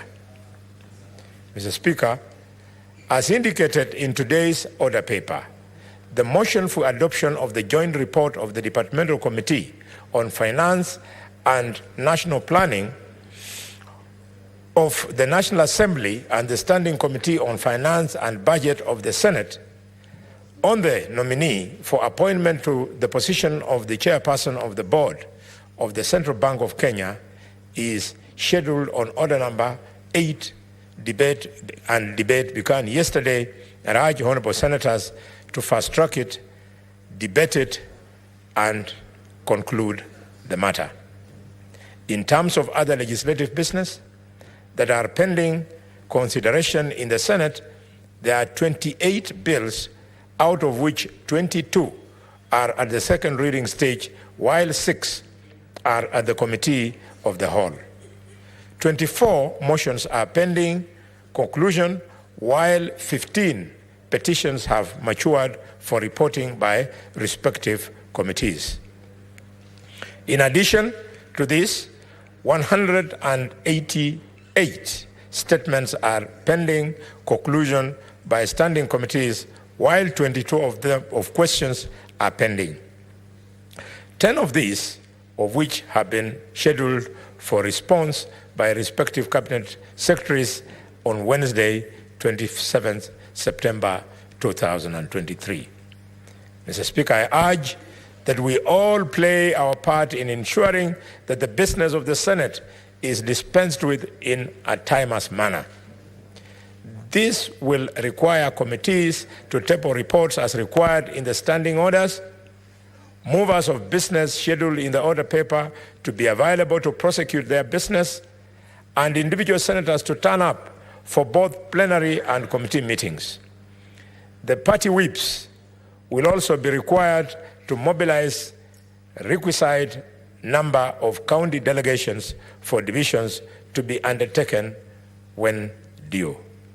Mr. Speaker, sir, at its meeting held on Tuesday, 19 September 2023, the Senate Business Committee approved the next set of questions to be scheduled in the order paper for Wednesday, 27th September 2023. The summary of the questions and cabinet secretaries to appear are, Mr. Speaker, as follows. 1. Question number 11 by the Senator of Laikipia, the distinguished Senator John Kinyua Nderitu, MP, to the Cabinet Secretary for Interior, National Administration concerning the state of security in Laikipia County and the wider North Rift region. 2. Question number 12 by Senator for Laikipia County, John Kinyua Nderitu, MP, to the Cabinet Secretary for Interior and National Administration concerning the rampant abuse of ketamine, a drug. Question 25 by Senator of Marsabit, Senator Mohammed Said Chute, MP, to the Cabinet Secretary for Interior and National Administration regarding the recruitment and deployment of chiefs and assistant chiefs. Question 26 by the Senator for Marsabit, the same as above, to the Cabinet Secretary to the Interior and National Administration regarding delay in recruitment of NPRs in the wider Northern Frontier counties. Question 32 by the Senator of Kirinyaga, Senator James Murangu, MP, to the Cabinet Secretary for Interior and National Administration concerning the kidnappings along Makutano-Sagana Highway in Kirinyaga County. Question 45 by the Senator for Turkana, Senator James Lomenen, MP, to the Cabinet Secretary for Interior and National Administration concerning the security situation in West Pokot and Turkana counties. Question 18 by the Senator for Turkana, the same James Lomenen, to the Cabinet Secretary for Foreign and Diaspora Affairs regarding inaction of the Kenya government to hasten the release of the Turkana pastorists who are currently incarcerated in Uganda. Question 36 by the Senator for Kajiado County, Senator Lengu Olekanar Seki, MP, to the Cabinet Secretary for Energy and Petroleum regarding compensation to landowners affected by the construction of electricity transmission lines in Kajiado County. Question 52 by the Senator for Marsabit, Senator Mohammed Said Chute, MP, to the Cabinet Secretary for Energy and Petroleum regarding electricity transition from Lake Turkana Wind Power Plant, LTWP, and question 45 by the Senator for Kakamega, Senator Dr. Bonnie Khalwale, CBS, MP, to the Cabinet Secretary for Mining, Economy and Maritime Affairs concerning the status of gold mining activities in Kakamega County and the stalling of the construction of a gold mining refinery in Ekolomani constituency.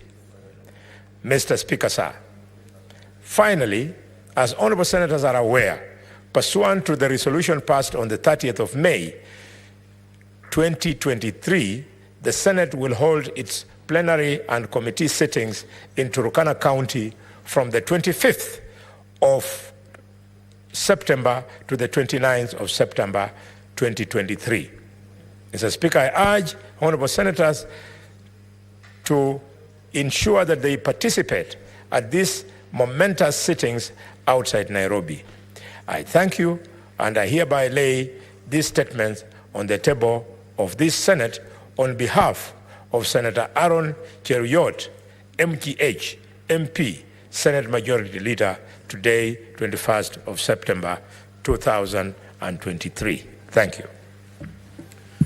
Before the clerk calls the next order, allow me to make this communication.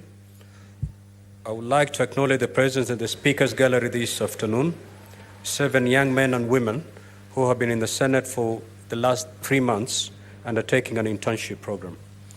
Honorable Senators, the objective of this program is to provide young people with first-hand experience in the legislative process and to expose them to the intricate world of public policy and public service. On behalf of the Senate and my own behalf, I wish them well during the program and in their future endeavors. Allow me to call upon Senator Karungo under 1 minute to just say a word of welcome. Thank you very much, Mr. Speaker, for the great opportunity to welcome, as you said, here, they were here for a learning experience. And Mr. Speaker, I would want to take this opportunity to encourage others out there, because this Senate is very different from the other Senates, because we are a mixture of those who are here before. We have a mixture of those who are MCAs before, like myself. We even do have those who are governors, like Governor Mandago and Governor Ali Roba, even those who are MPs, and also led by you, the Speaker, a former governor. So it is a mixture of experience. And I believe learning from this Senate and the senators and the staff who are well versed with the running of any parliament, I believe they will go home with a lot of knowledge and, of course, with an experience to always remember. Thank you very much, Mr. Speaker. I will allow Senator Boni also to, under 1 minute, to also put a word of welcome. Thank you, Mr. Speaker. Mr. Speaker, by their presence, allow me to extend my gratitude to you, the Speaker of the Senate, the Speaker of the National Assembly, the 2 clerks, and all the employees, because amongst those young people is my son, Injin Kukaste Khalwale, who is undergoing university education, pursuing a degree in computer science. Thank you, Mr. Speaker. Yes. Next order. Order number 8, motion, consideration of a nominee for appointment as the chairperson of the Board of Directors of the Central Bank of Kenya. Before debate was interrupted, Senator Karungo had the floor, and you have a balance of 12 minutes.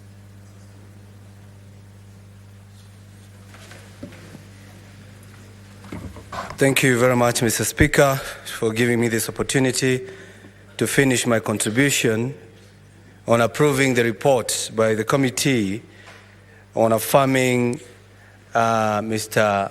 Musinga to be the chair of the Central Bank. Mr. Speaker, before I start, and yesterday I was standing to inform Honorable Boni Khalwale when he was listing the women who have broken the glass ceiling.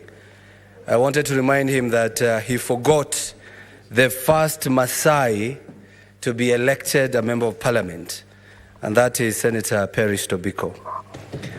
Mr. Speaker, as I stand to support this report, I would want to urge Central Bank, with the new chair, to listen carefully to the clarion call by the President.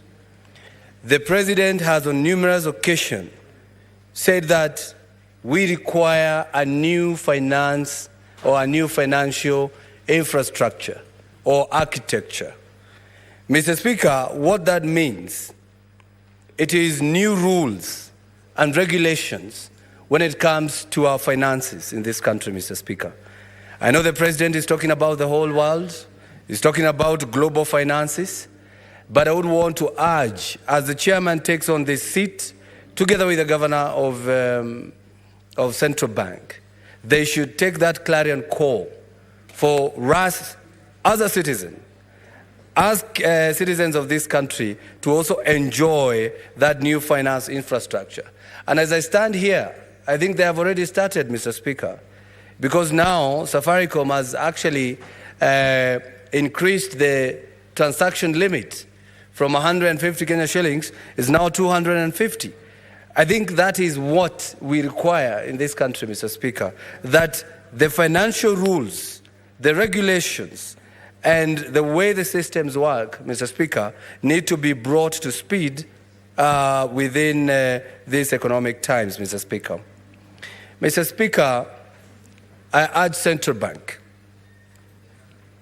to come with what we call systematic changes, Mr. Speaker, when we are doing transaction.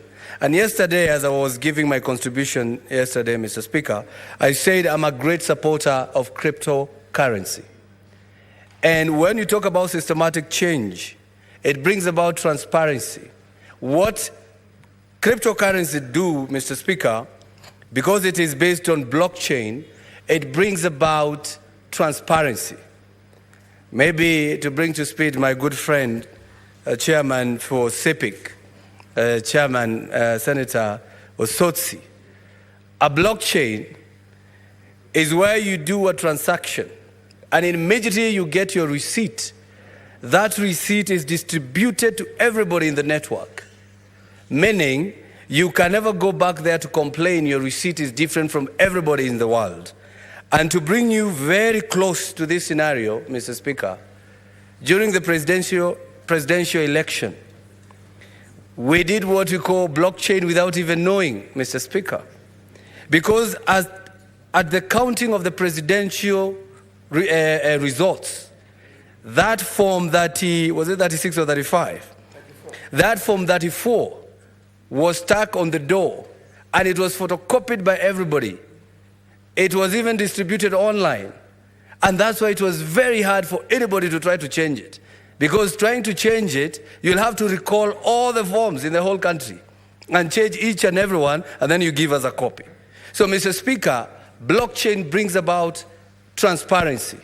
And if the chairman who commented about cryptocurrency will take that seriously, together with the governor of Central Bank, I believe we are going to move to the right direction, and this is what we call the new financial infrastructure. Mr. Speaker, as I conclude, because I had made my comments yesterday, I don't know what stops the National Treasury, and of course even Central Bank, to even have what we call digital screens, even at the Senate here.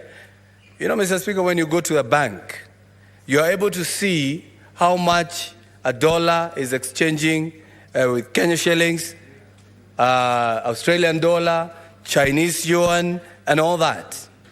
What would stop both the Central Bank, the control of budget, and the Treasury to have something like that even here at the Senate? So today we'll be able to know which county received what, how much, and how much they received a few days ago, Mr. Speaker. What I'm trying to bring across, Mr. Speaker, it is we need a transparency infrastructure when it comes to the way we transact business, and especially on our legal tender, which is the Kenya shillings, Mr. Speaker. And as I conclude, I don't know, but we should allow, or at least come up with a law that regularizes or legalizes cryptocurrency. Because, Mr. Speaker, just because you do not regulate it, it doesn't mean it is illegal. There were youths here in Nairobi, millions of them, who queued to have their eyeballs scanned. Mr. Speaker, some were arrested, some were even deported to their country, Mr. Speaker. But because we do not have regulations, Mr. Speaker, that's why such a thing would happen. But if there were regulations, the WorldCoin could have come to the office, either the CMA or the Office of ICT, and come and report this is what we want to do. Then Kenyans could have been protected, Mr. Speaker. So we would want to urge the central bank to not just sit there, just to adapt to the changes that are happening in our financial institution, financial system, and financial infrastructure and architecture, so that they go in line with the current world today. Mr. Speaker, I do support. Senator Olekina.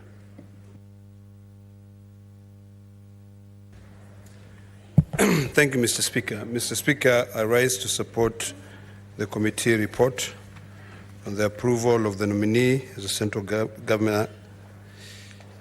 Mr. Speaker, during this time, we are dealing with a lot of challenges as an economy. We have issues that must be thought out clearly. The only way we are going to save this country is by ensuring that we pass or advance economic policies that will be able to really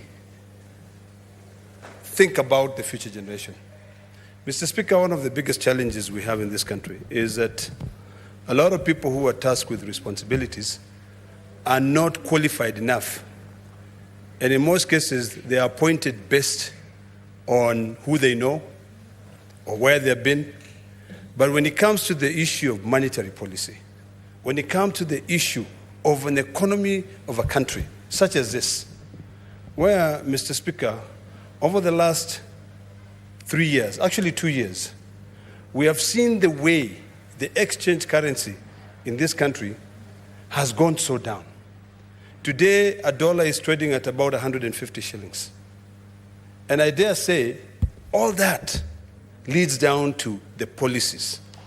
When you look at our neighboring countries, Mr. Speaker, a good example is Ethiopia. Another good example is a country like Rwanda. There are policies which are defined to protect the currencies of those countries. And when you have someone lead the central bank, you should have somebody who understands the consequences and unintended consequences of protecting trade in the country. Mr. Speaker, if you go to Ethiopia today and you attempt to exchange dollars, when you do it in a hotel, the exchange rate would be, for $1, you'll probably get 55. If you go to the streets, you will get 110. In fact, in most cases, when you go to those hotels and you try and pay with their own money, they will not allow you to do that. In fact, what they'll tell you, no, you pay with dollars because they want to build that economy. Mr. Speaker, if you trade in a country like Rwanda today and Burundi, it will be very difficult for you to be able to take all your profits out and take them to your country. I am not saying that we should start policies that protects or hinder investors from repatriating their profits. But I think we have to have a balance. This issue where the dollar is constantly on a free fall, it's something which should worry any economist in this country. Any leader in this country should be worried. So I hope as we're discussing, and I know I had a quick chat with Senator Tabitha on the gentleman that we're talking about, where we're talking about to approve his nomination. And she said to me, he's very knowledgeable. I do hope that we're not just coming here to approve for someone else to go and sit in central bank, but then move this country to where no one would want to be. Currently, Mr. Speaker, we have to be very realistic. De La Rue moved out of this country. When you talk about central bank in this country, they are tasked with the responsibility of ensuring that they come up with policies to print currencies. We need to know, why is it that De La Rue left? How are we going to be able to print money? And I'm not saying for the sake of trying to stabilize the currency, but sometimes you have notes that become too old, so you want to print new. So I think as we deliberate and we reward Kenyans and talk about people taking over, I think for me what I would actually say is that for these gentlemen who have seen the recommendations are quite good, I hope that you can be able to restructure the roadmap to saving this economy. You can be able to, in fact, if you just do one thing, if you stabilize our currency so that we move from being slaves of hard currencies, at least we can talk about Kenya having a future. The biggest challenge we have today is that although Kenya is regarded as the biggest economy in East Africa, or even some might even say in East and Central Africa, because of its stability, the problem we have is that our currency is still a soft currency. You know, I hear people talk about, why is it that we have to trade with the dollar? Why can't we not trade among each other with our currencies? You know, and maybe that's something we need to talk about. Yesterday, Mr. Speaker, I had one of my colleagues talk about the G2G agreement in terms of importing of petroleum into this country. And that G2G, a lot of people don't really understand. The government had nothing to do with the money. The government doesn't own anything. It is the oil marketers that own. But if the dollar continue being on a free fall, the oil marketers will still end up paying a lot of money, and that pain will still go to the citizens. So I think we have to be clear. Maybe we should have had those arrangements basing it on the Kenya shillings. I would be happy if this gentleman would come up with policies that now would propel our Kenya shillings to be a currency that we can be able to negotiate in the East African community. I was in Arusha the other day, and I was very happy, Mr. Speaker, because I needed to deposit some Kenya shillings in my bank in Kenya. And I was very happy that I walked into Kenya Commercial Bank in Arusha, and I could deposit Kenya shillings, and they reflect immediately. So that shows, and if you go to Rwanda, the same. If you go to Uganda,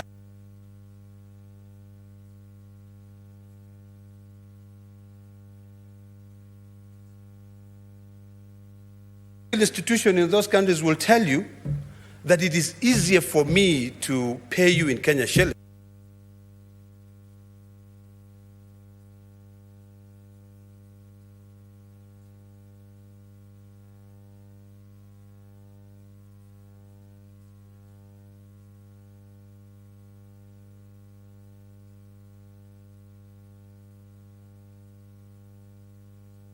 Suppose we can borrow the policies that are being applied by countries like Ethiopia, countries like Burundi, and then localize it.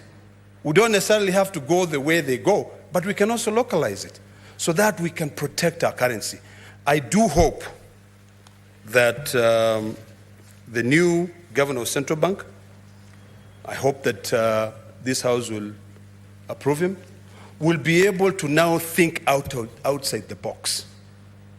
We can no longer continue to try and build this economy with a cut and paste. We can no longer continue to build this economy with a textbook description of how you build an economy. We have to now start thinking outside the box and say, what works for us? Mr. Speaker, if you go to a country like Tanzania today, and the Dairy Board of Tanzania has got quotas. They say if you want to export milk to Tanzania, you can only be given a license for up to 6 months, and each consignment, you have to pay some money. And they put a maximum of liters that you can be able to do what? Export to Tanzania. And that is all advised by the central bank in terms of protecting their farmers, so that whatever the farmers have becomes valuable and meaningful. So, Mr. Speaker, we are really trending in very dangerous ground at the moment in terms of trying to save this economy. You know, politics aside, we talk about issues of the bottom up. We talk about issues of different types of economics. But the truth of the matter is our people are suffering. Our currency is one of the things that I hope that the new central bank governor would be able to really think throughout and how we're going to protect our people. Because everything we're buying now, Mr. Speaker, when it comes to the issue of fuel, relies on the dollar. So when we buy fuel at a price of about 200, and 54% of that is in taxes, the 46%, you would think Kenyans will still be able to afford. No, they can't. It becomes very expensive. But if the shilling was stable, people will be able to, to deal with it. We have such an industrious economy, a resilient population. So with good policies, good monetary policies, we will be able to move this country into, thinking, being futuristic. Finally, Mr. Speaker, I do hope that from time to time, and maybe we may end up having to amend the Constitution, because the Constitution says that, I think Article 231, that the central bank governor cannot be directed by anybody. I hope that we can be able to amend either the PFM Act, and also maybe the Constitution, just like Article 153 of the Constitution mandates each and every cabinet secretary to table the report on how their departments are performing. Maybe it is time to consider amending the Constitution, amending the PFM Act, to be able to set timelines and goals and milestones, whereby the central bank governor can be able to come to Parliament and give a report on the efforts that is put in place in terms of developing policy that will end up stabilizing our currencies. That, Mr. Speaker, I believe will be able to promote even confidence among traders in this country. Mr. Speaker, I support and I look forward. Thank you, Mr. Speaker. Senator Boni, the Honorable Senator is just concluded his remarks. Speaker, because the Senator was making a very good, informed contribution, I waited towards his tail end so as to rise on standing order number 105. And is the member, Mr. Speaker, in order to blame the falling Kenya shilling on the government when he knows, or he ought to know, that there exists the Foreign Exchange Transaction Act of 1999 that liberalized exchange rates? Why would he want to play, Mr. Speaker, politics with such an emotive and important issue to belittle it to look like a contest between us who are in government and them who will come in government someday? Is he in order, Mr. Speaker? Senator Boni, I'm afraid I may have to overrule your point of order, because it is being raised when the Honorable Senator has already concluded making his remarks. So it does not hold. Senator Senator Wamatinga. Thank you very much, Mr. Speaker. I also like to support the motion, the report. Mr. Speaker, sir, indeed, the central bank is a very important institution in any country. We know of late, Mr. Speaker, that we've been facing severe monetary issues and fiscal issues. We know that the country, where it is, needs to put itself on a recovery path, faced with the downward trend of economic crisis across the globe, faced with the dollar mopping by the United States, faced by declining or changing climatic conditions that have affected our production of the major export earners, and having come shortly after the COVID and 4 seasons of drought. Mr. Speaker, sir, we need a strong institution in the name of central bank. We need sound policies that can be able to put the country back on the track of economic recovery. Mr. Speaker, sir, it is indeed known to everybody that save of tea, everything else that we consume in this country is imported. I've listened to my fellow senators give their presentation. Mr. Speaker, sir, indeed, we must ensure that Kenya becomes self-sufficient in terms of food production. Kenya becomes self-sufficient in terms of edible oil production. We have climatic conditions that can favor us, but because of unfavorable geopolitics, we have not been able to attract enough investors to come and start up farming edible oil in this country. Mr. Speaker, sir, we know that we spend millions of dollars to import edible oil. We know that we spend millions of dollars to import even clothing. We have climatic conditions that can be able to support BT cotton, and we can indeed revamp our textile industry. Mr. Speaker, sir, I was in a foreign country just the other day, and I was surprised by the resilience of the citizens. I was surprised by the fact that farmers, especially in the coffee sector, most of them are young farmers, young researchers, who have delivered, because of a deliberate effort by the government of Colombia, have done everything possible to win even young people to join the coffee farming, because the option that they were doing before is known to everybody. Mr. Speaker, sir, it is indeed important that we have the right leadership in this very important institution.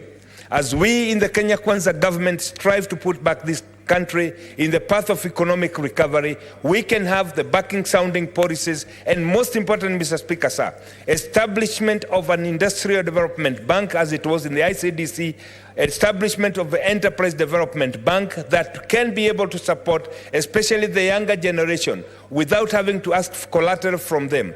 And therefore, Mr. Speaker, sir, the institution of the central bank is a key player. It is a central player in determining the monetary and the fiscal policy of this country. We need sound leadership. Mr. Speaker, sir, I therefore feel like with the right chairmanship, with the right governor, with the right treasury CS, we can get this country back in the path of recovery. But this cannot happen, Mr. Speaker, sir, if we Kenyans do not change the narrative of every time blaming it on the government. We must also, as Kenyans, look at our habits. Mr. Speaker, sir, many a times, including in this house, we conduct business with lights on. We complain that the power of electricity is very high. Mr. Speaker, sir, with the current technology, we can fix a few solar panels up there. We can light our house using solar panel. We do not need to pay electricity bill. We must change the narrative of how we as Kenyans, our consumer mannerism. Mr. Speaker, sir, we must change that. Because there is no way, Mr. Speaker, sir, we'll keep on doing the things the same way and expect to have different results. Mr. Speaker, sir, it is indeed the duty of every senator in this house, and I would want to challenge ourselves as we go to our counties, as we conduct the oversight law that we are mandated to do, as we do the representation law that we are supposed to do, that we start advising our people that we must change the narrative of the way we do our things. Mr. Speaker, sir, I've seen, having lived in foreign countries for some years, people do what you call sharing of cars. Here in this country, Mr. Speaker, sir, we are complaining our roads are not good enough, fuel is expensive, but Mr. Speaker, sir, you look at the cars that we are buying, even us as parliamentarians, and I think going forward, and I would urge the members that we become a bit selfless, that we remit as it was intended to under 3,000 cc. We drive smaller cars so that we can also be able to save our environment, one, and secondly, save on the fuel gas cylinders that are being driven around. Mr. Speaker, sir, we must tell ourselves the truth, and the truth is that we have found ourselves in a hard economic situation. To be able to recover, we must change the way we do our things and the way we do the things in this country. With a population that is getting ever younger, getting more educated, but with no opportunities, Mr. Speaker, the institution of the central bank can create incentives around industrialization, like it was in the early 60s, when you could walk into the ICDC with a business proposal and get finance to start business. Mr. Speaker, sir, we have a young generation that has a platform in the IT industry, but it needs them to have the capacity to invest in the same. Without wanting to equate that with the cryptocurrency, there are thousands of business that can be done, but we must create enough hubs across the country so that we'd have enough infrastructure to support upcoming business. Mr. Speaker, sir, as I wind up, I would want to urge us all that it is indeed important that we realize that if we have to change the economic fortunes of this country, we have to change the narrative of the way we've been doing things. Mr. Speaker, sir, I support. Senator Osoti. Thank you, Mr. Speaker, for the opportunity to also raise my voice on this motion. Mr. Speaker, I am one of the people who are quite very careful in supporting appointments that are made by the Kenya Kwanza government. But this particular one, Mr. Speaker, I want to say that I fully support Andrew Mukite Musangi to be the chairperson of the central bank, because this particular individual, I know him personally. He is the son of the pioneer Vice Chancellor of Egerton University, Professor Richard Musangi, and I have known him as a very, very serious lawyer on commercial matters, insurance matters. So he's an able person, very experienced and knowledgeable for this position. He may not be belonging to the same political persuasion that some of us have, but I know him as a capable person who is needed at this critical time when this country is facing economic challenges. Mr. Speaker, the role of central bank is to provide the right fiscal and monetary policies for the economy to thrive. And I think Mr. Musangi will provide the leadership that is required for the central bank to achieve an environment that has a sound environment for fiscal and monetary policy. I also expect my good friend Musangi to also take charge of economic management of this country. Because lately, Mr. Speaker, we are now seeing a situation where serious matters of management of economy are now being discussed by those who are supposed to be driving this economy on social media. We have seen comments being made carelessly by people like David Ndii on social media, and an economy cannot grow where some of these issues are being discussed carelessly like that. So we look forward to Musangi bringing sanity in central bank and bringing sanity to those who advise the president on how the economy should run, so that we have the right environment that the economy can thrive. And one of the things that Mr. Musangi can deal with is the issue of the exchange rate. He has now a chance to ensure that we deal with the problem of the exchange rate. Exchange rate is a key economic indicator. When the exchange rate is very high, clearly, Mr. Speaker, that affects the performance of the economy. So you cannot say that when the exchange rate is fluctuating upwards, that it has nothing to do with the economy. It has every reason to do with the economy. We are also looking forward to Musangi and the team of advisors to make sure that the decisions which are made, economic decisions, they have physical and monetary thinking around them. The G2G deal, I don't think it was well thought out. If it was well thought out and motivated by economic situation we are having, we would not be having this problem. So we look forward as Kenyans in economic improvement guided by a strong team at the CBK led by my good friend Musangi. So I want to support this motion and say that I, as a Kenyan, I fully support Andrew Musangi to be the chairperson of Central Bank of Kenya. Mr. Speaker, thank you, and I pray for my friend to perform better, to excel in his role as the chairperson of the CBK. Thank you, Mr. Speaker. Senator Nyamu.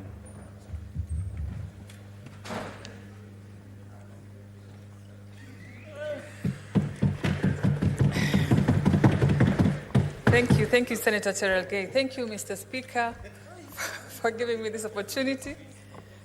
I rise to support the nomination of Mr. Andrew Musangi as the chair of the board of the Central Bank of Kenya.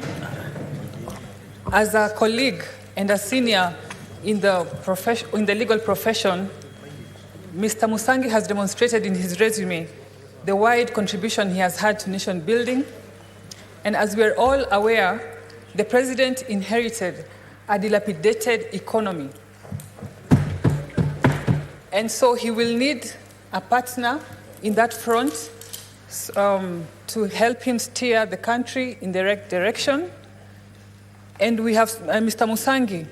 He has experience in law, in business, in public affairs management, and also in politics. And so I have faith in him and his capacity.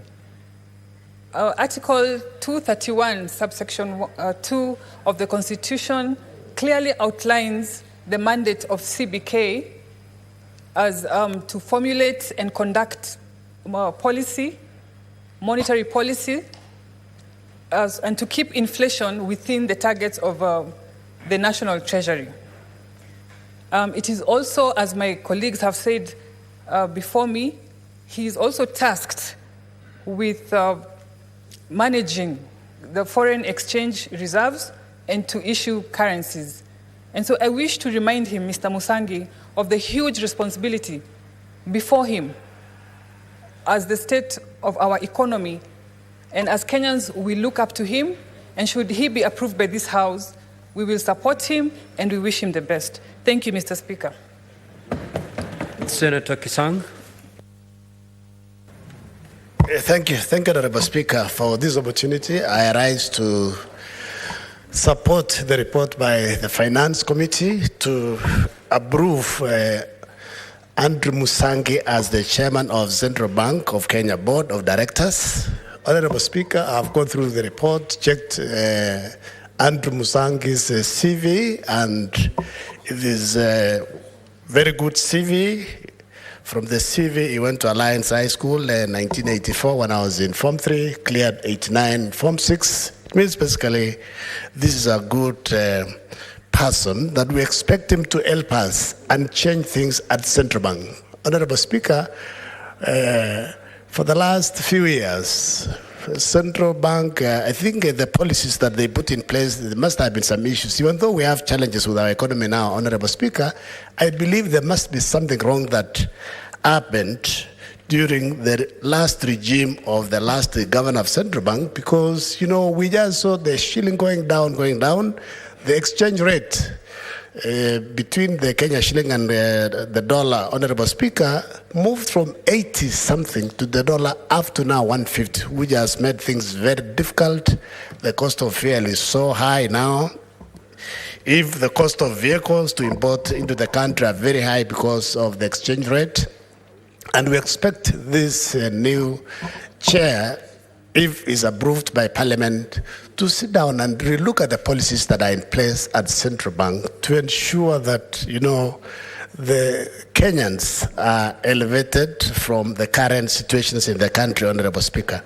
Honorable Speaker, I believe he was also a vice chair of the CRA at one stage, and he must have worked very closely with the Senate in terms of allocation and looking at the formulas to distribute resources across our counties. And I believe, even as a lawyer, while working for CRA, he should have gained a lot of knowledge in terms of the economy, and that will be useful for him. The current governor of Central Bank is an economist, the deputy governor is a banker, and Musagi is a lawyer. So I believe this is a very good team that should be able to steer Central Bank and even tell us what happened. Why did De La Rue also relocate from our country? Because we lost a lot of employment opportunities for our youth when that particular plant closed. Honorable Speaker, one of the things that I wanted also for him to look very closely, if he's approved, is the morale. The morale of employees of Central Bank is very low. It is very low because there was a lot of nepotism in the last regime. It needs to rejuvenate and the morale of the employees so that they can work and help them to deliver the mandate that they have been given. Honorable Speaker, this is about the cryptocurrency or the blockchain. I think there are regulations that they're supposed to have been passed a while ago. This particular sector needs to be regulated. I believe the chair and his team should be able to come out with regulations so that Kenyans can have comfort in trading in cryptocurrency, Honorable Speaker. Finally, Honorable Speaker, I believe, I remember towards last year's election, the retired president had given an executive order that we raise the limit of cash withdrawals from $1 million to about 2 million or 3 million. Up to now, Central Bank have not actualized. So I believe and hope that as soon as this particular chair of the board reports, they need to open up so that our people can trade easily without filling so many forms when you go to the bank to withdraw more than $1 million from your account. Thank you, Honorable Speaker. I support. Senator Chimera.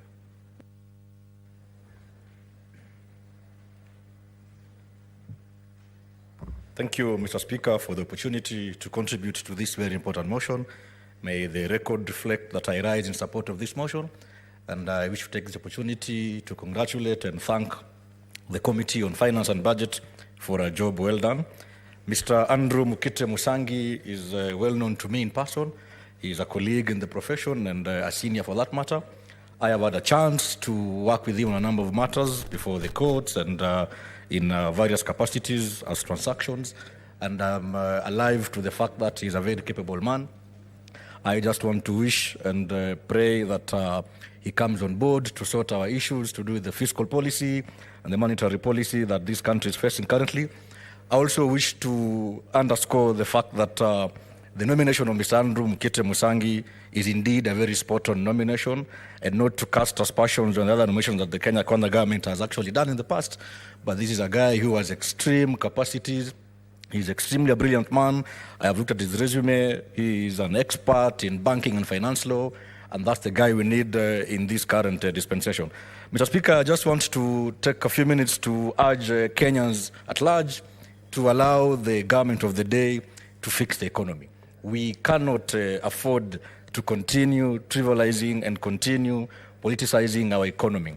The economy is in bad shape, and that's a hard cold fact, Mr. Speaker. And I know my friend Andrew Mukite Musangi is alive to this fact, and he's up to the task, and his work is well cut out for him.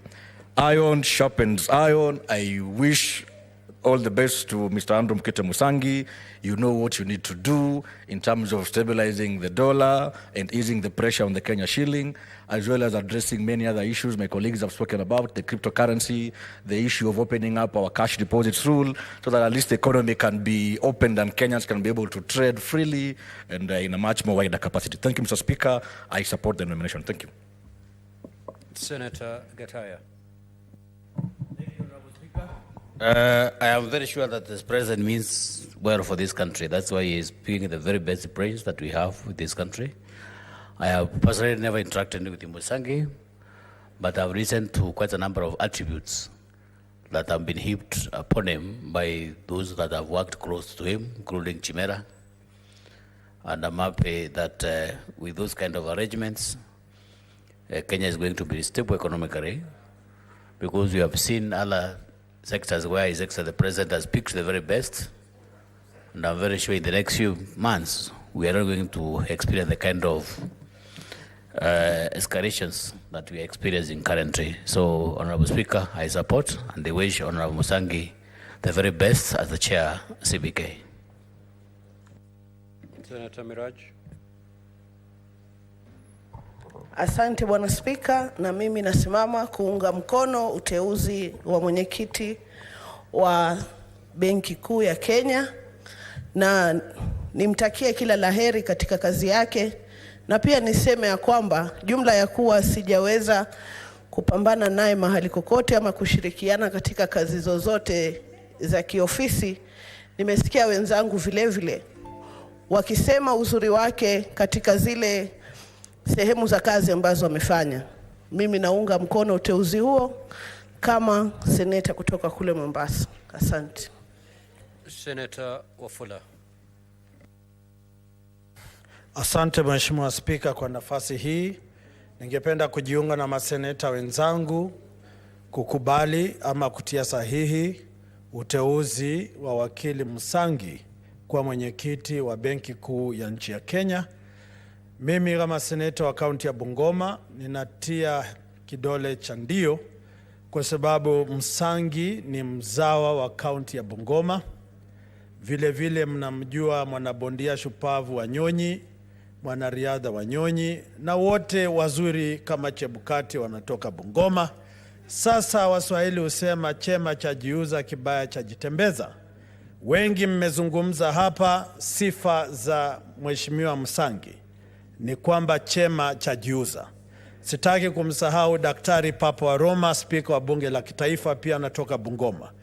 Cha msingi ni sera, sheria, mikakati, falsafa za kiuchumi kuhakikisha kwamba nchi ya Kenya inarejelea hadhi yake kimataifa katika mchakato wa uchumi wa kimataifa.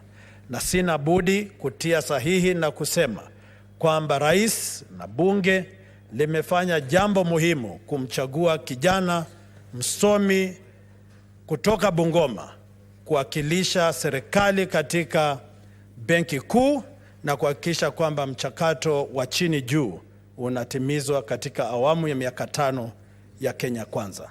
Kwa hayo machache nashukuru Mheshimiwa Spika kwa nafasi hii na kumtakia Musangi kila laheri katika uchapakazi wake katika nafasi hiyo katika Benki ya Kitaifa. Asante. Senator Cherange.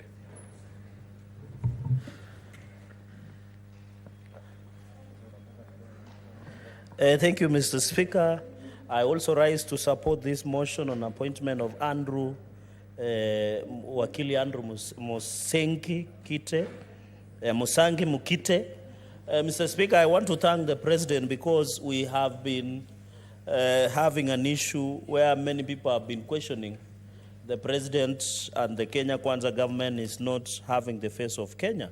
But I'm happy today that when you look at the appointment of the chairperson who is going to chair Central Bank of Kenya board being a Kenyan, and therefore, Mr. Speaker, I think we need to note that the government is doing its best, especially the President, in appointing and ensuring that there is face of Kenya, Mr. Speaker. Number 2, Mr. Speaker, I'm happy because Wakili Andrew Mukite Musangi has shown that, Mr. Speaker, you can work in this country, rise up your career ladder, and be intact with integrity, Mr. Speaker. Mr. Speaker, nowadays to get somebody with integrity in this country, Mr. Speaker, is very hard.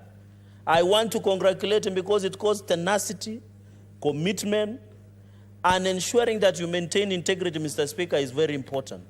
And therefore, Mr. Speaker, I want to laud the Committee of Finance and Budget, chaired by our able Senator Governor Captain Ali Roba, for the wonderful job and the committee they have done, Mr. Speaker, sir. Because, and as a country, we should reward integrity. I think the only way to follow in President William Ruto mambo ni matatu in the fight against corruption is to reward integrity. If we reward integrity of people like Andre Mukite Musangi, corruption will die a natural death, and it will be as rare as a snowball in hell, Mr. Speaker. Mr. Speaker, under Article 231 of the Constitution of Kenya, the role of Central Bank and an upshot of Central Bank Act is very clear. The work of CBK is to ensure economic stability, to ensure that there is stable forex exchange, Mr. Speaker, sir, and then to ensure macroeconomy and ensure that it's the bank of government and bring stability. Mr. Musangi and the CBK board and the governor of CBK and advisors of the president, the task on your shoulders is very huge. This country is going through what we call challenges, Mr. Speaker. I want to confirm to the nation, when President William Ruto took an oath on 13 September a year ago, this economy was in intensive care unit. But I am happy to report to the country, Mr. Speaker, sir, that the economy is on high dependency unit, ADU, which is added to the general ward and full recovery. That this prosperity that we saw in Kibaki era is going to come, Mr. Speaker, in the next 1 or 2 years. And I want to urge Kenyans to be patient and allow the president to stabilize, Mr. Speaker. You can see even when a president is in New York under United Nations General Assembly, he has ensured that he's talking to each and every person that matters in this world to ensure at least good things come to this republic, Mr. Speaker. Mr. Speaker, on the forex exchange, I know many people and the cost of fuel has been rising. It's because the dollar has gained strength, and that is basic economics. I'm not an economist, but any person would know that it's because the dollar is the strength of the dollar. But there is allegations, Mr. Speaker, in the previous regime that bribery was being received in dollars. And that is what, on the back street there, has caused what you call dollar shortage, Mr. Speaker. Because now, and it has affected and weakened the shilling, Mr. Speaker. Mr. Speaker, on terms of oil and fuel and the high cost, Mr. Speaker, I think these are things that Mr. Musangi should ensure that there is forex and exchange stability. Because also in the public debt, Mr. Speaker, I was talking to a financial expert, and I want to thank your office under you, which is Budget Parliamentary Liaison Office, through our clerk and others, Mr. Speaker, that the issue of forex and the exchange is because even when the shilling becomes weak, the public debt goes up because we pay in dollars. And it is the interest of the government. And that is why, Mr. Speaker, if this House has been following, one of the biggest agenda of President William Ruto outside climate change is on the fair financial justice.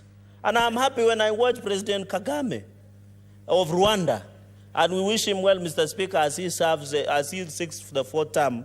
I know what he said yesterday, that he doesn't care what the West thinks. But when he spoke about two things which I found critical when he was addressing UNGA yesterday in New York, he said about climate change and also about fairness in terms of international financial institutions, Mr. Speaker.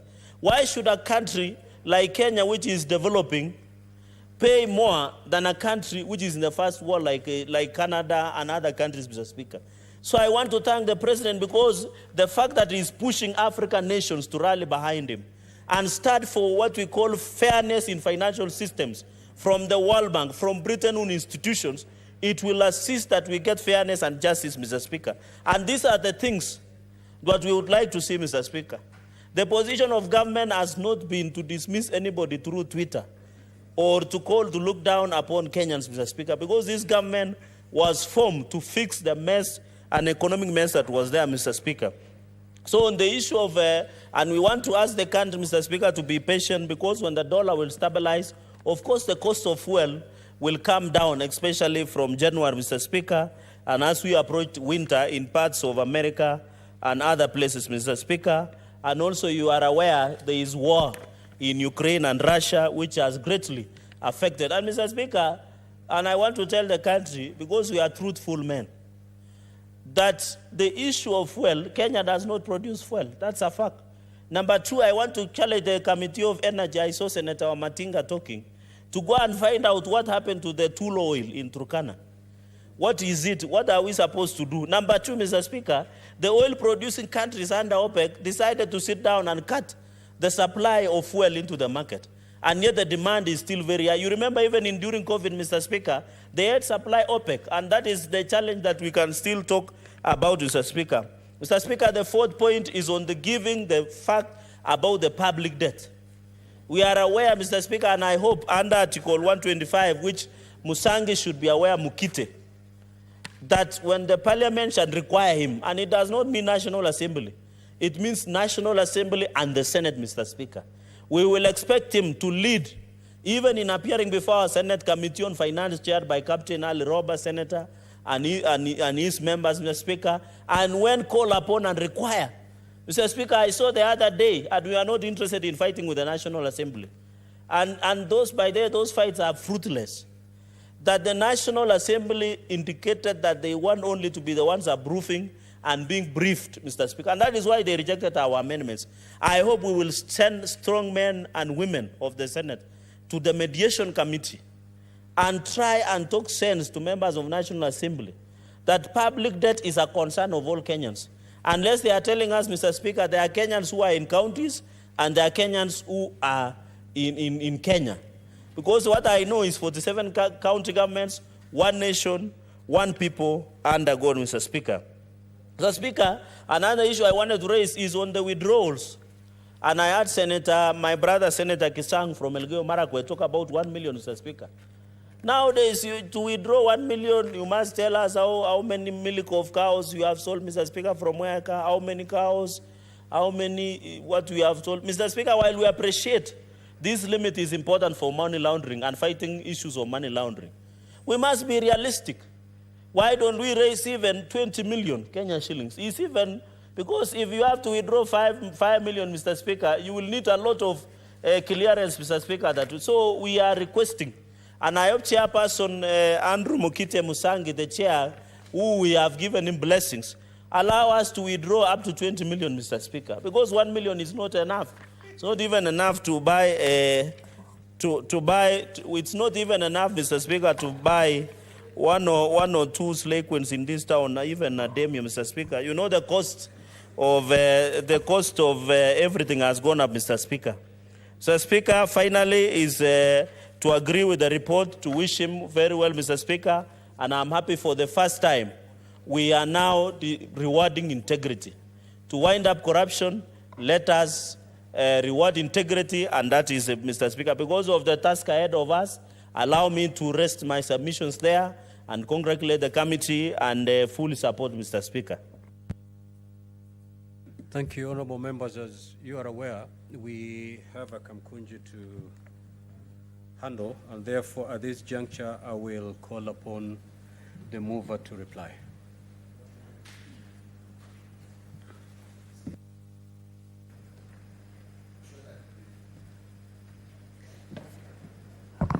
Thank you, Mr. Speaker, and I take this opportunity to reply to this motion. Very much greatly, thanking all the colleagues who've been able to contribute to this particular great motion in regards to the opportunity for the chair of CBK, led by none other than Senator Boni, who seconded this motion. I really want to appreciate, and still appreciate all the other senators, starting with Senator Tangwa, Ledama, Senator Miraj, Senator Karen, Senator Wafula, Gataya, Chimera, Senator Kisang, Senator Sosi, and none other than Senator Cheralgai. I really want to appreciate all the contributions. We've been able to hear the concerns that you've been able to raise. And I want to add my voice as we conclude and say that Mr. Musangi comes from very humble backgrounds. An indication that anyone can hold any office in this country, doesn't matter where you start and come from. He's been able to also have a good background in terms of his experience of 28 years matters, governance, leadership within the different corporate sectors that is being able to have very high value. As yesterday I indicated, this is a man who's been able to build up his wealth, his worth of $1 billion. And this is very great at a personal level, how he's been able to grow his empire for a long duration. Discussions have ranged from different economic industrials, the currency, the dollar rate. All these colleagues have been able to raise. And I believe working with the other colleagues in Central Bank, that is the governor and also the deputy governor, Madam Susan, we believe that they are going to make changes and improve the economy of this country. They are also going to advise correctly matters finance, matters economy in this particular nation. At the same time, I want to finish, Mr. Speaker, by stating and acknowledging that His Excellency the President has appointed a man who is very competent, who is eloquent, who understands his roles very much. And this is an indication that anybody from any region, from any tribe, can be able to hold a position in this country. And a clear indication that there is diverse opportunities in this country. I want to say that in regards to matters fraudulent bank withdrawals, something that I've been very keen on with our vetting process, I believe that the leadership of the CBK led by the governor and also with the new chair coming on board, they are going to ensure that Kenyans' money are safe. The issues that we've seen in terms of fraudulent withdrawals are going to be dealt with. Strict measures are going to be put. At the moment, we have actually 42 banks in this country. And we believe that these banks are actually more than enough and should be able to ensure that they offer Kenyans what they did in terms of economic support, different financial muscles from different business entrepreneurs. So in those many few remarks, Mr. Speaker, I do beg to reply.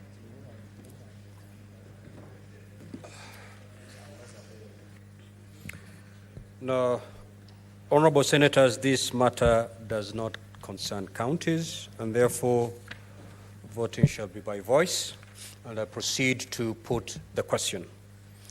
That the Senate adopt the joint report of the Departmental Committee on Finance and National Planning of the National Assembly and the Standing Committee on Finance and Budget of the Senate on the vetting of Mr. Andrew Mukite Musangi for appointment as the chairperson of the Board of Directors of the Central Bank of Kenya, laid on the table of the Senate on Tuesday, 19 September 2023, and that pursuant to Section 11.2A of the Central Bank of Kenya Act and Section 8.1 of the Public Appointments Parliamentary Approval Act 2011, the Senate approved the appointment of Mr. Andrew Mukite Musangi to the position of chairperson of the Board of the Central Bank of Kenya.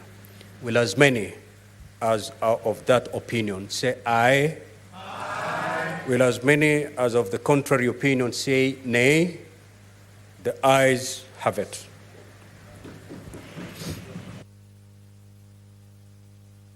Yes, what is your point of order, Senator Boni?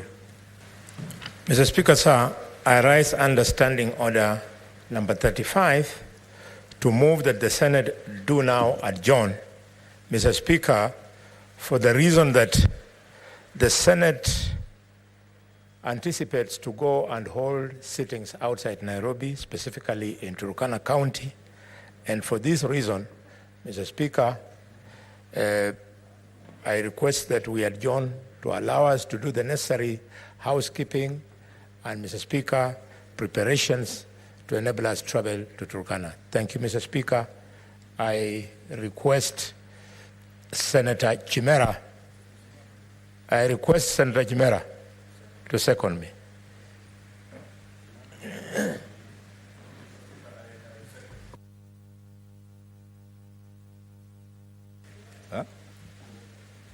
Is okay, no? Thank you, Mr. Speaker. I second.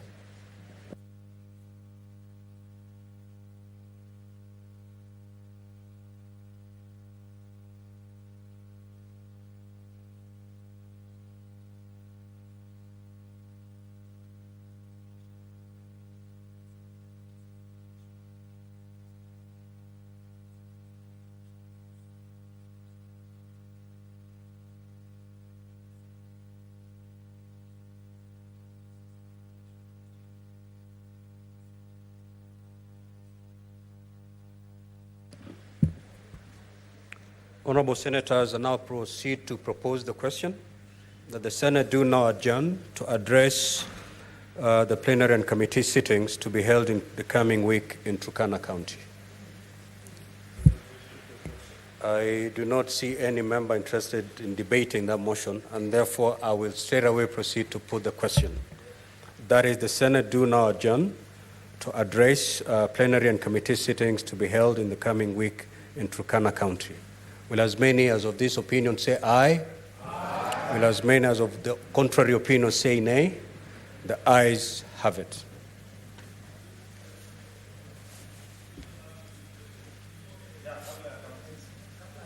We need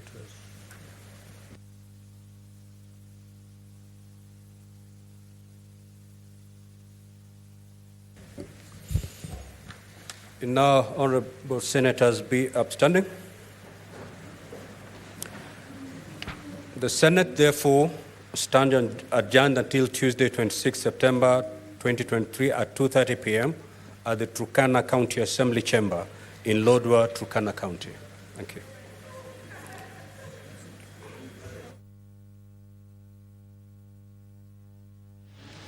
If you're just joining us, the Speaker of the Senate has adjourned the sitting, and as you have heard, the Senate will convene next week on Tuesday, but in Turkana County as part of the Senate Mashinani. But this afternoon, the senators have approved the nomination for appointment as the chairperson of the Board of Directors of the Central Bank of Kenya.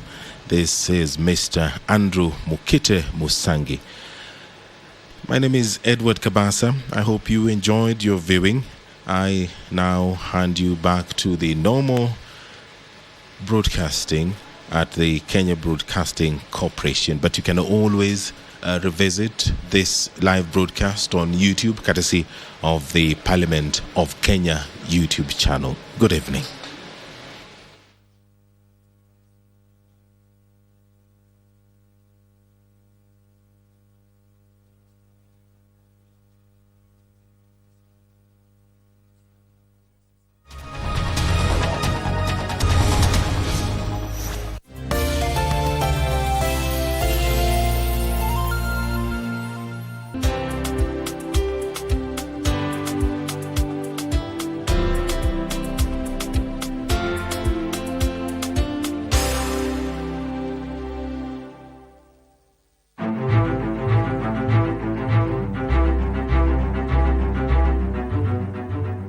Pursuant to Article 126(1) of the Constitution, the Senate resolves to hold its plenary and committee sittings in Turkana County from the 25th to the 29th September 2023.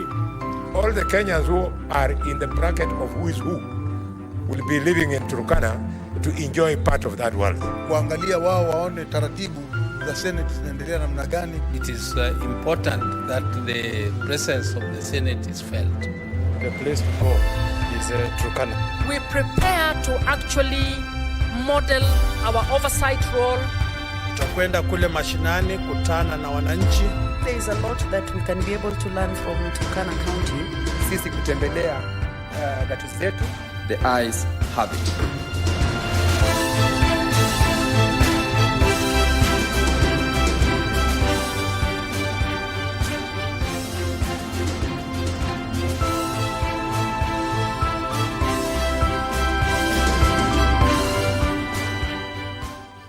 Senate invites members of the public to meet and interact with their senators and follow the deliberations of the Senate.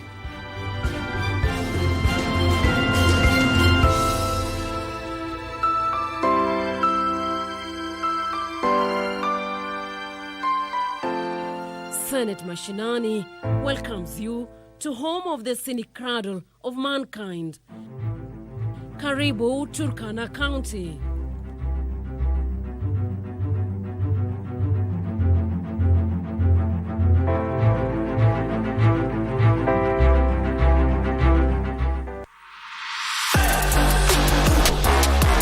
Karibu sana. Are you ready? I'm here for the tea, honey. Yeah.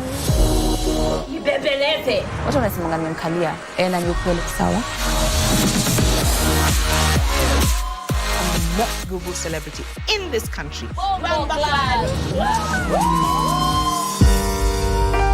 I was in a relationship where there was domestic abuse. It's okay. Zainabu, I've not done anything wrong to anybody in my life. Usiniita punda ni wewe. Whoa. Just who I am. Like, put my guard up, so up. Call me fake one more time.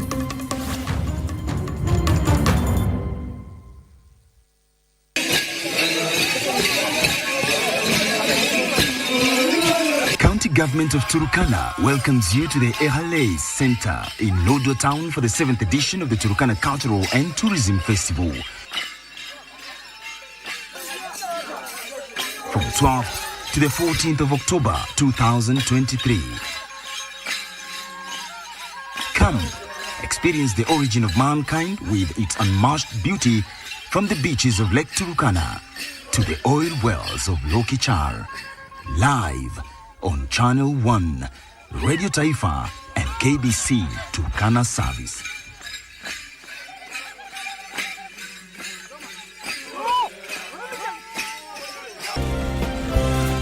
Thing was going along fine until you went in to see my please, son. That is enough. Stop blaming Isabel for everything that happened. I just want us to get past what has happened.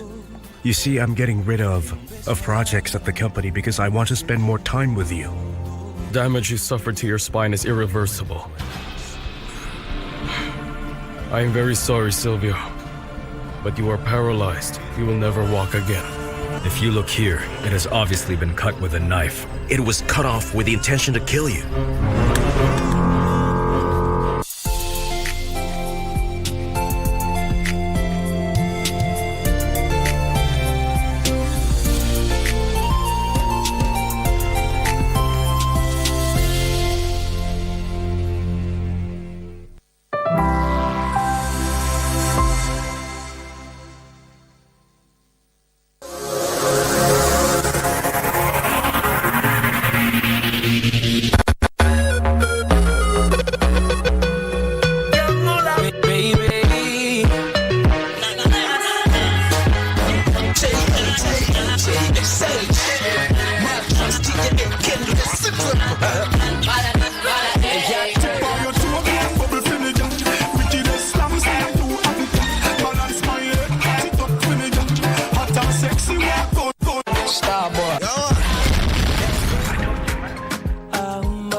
My special somebody.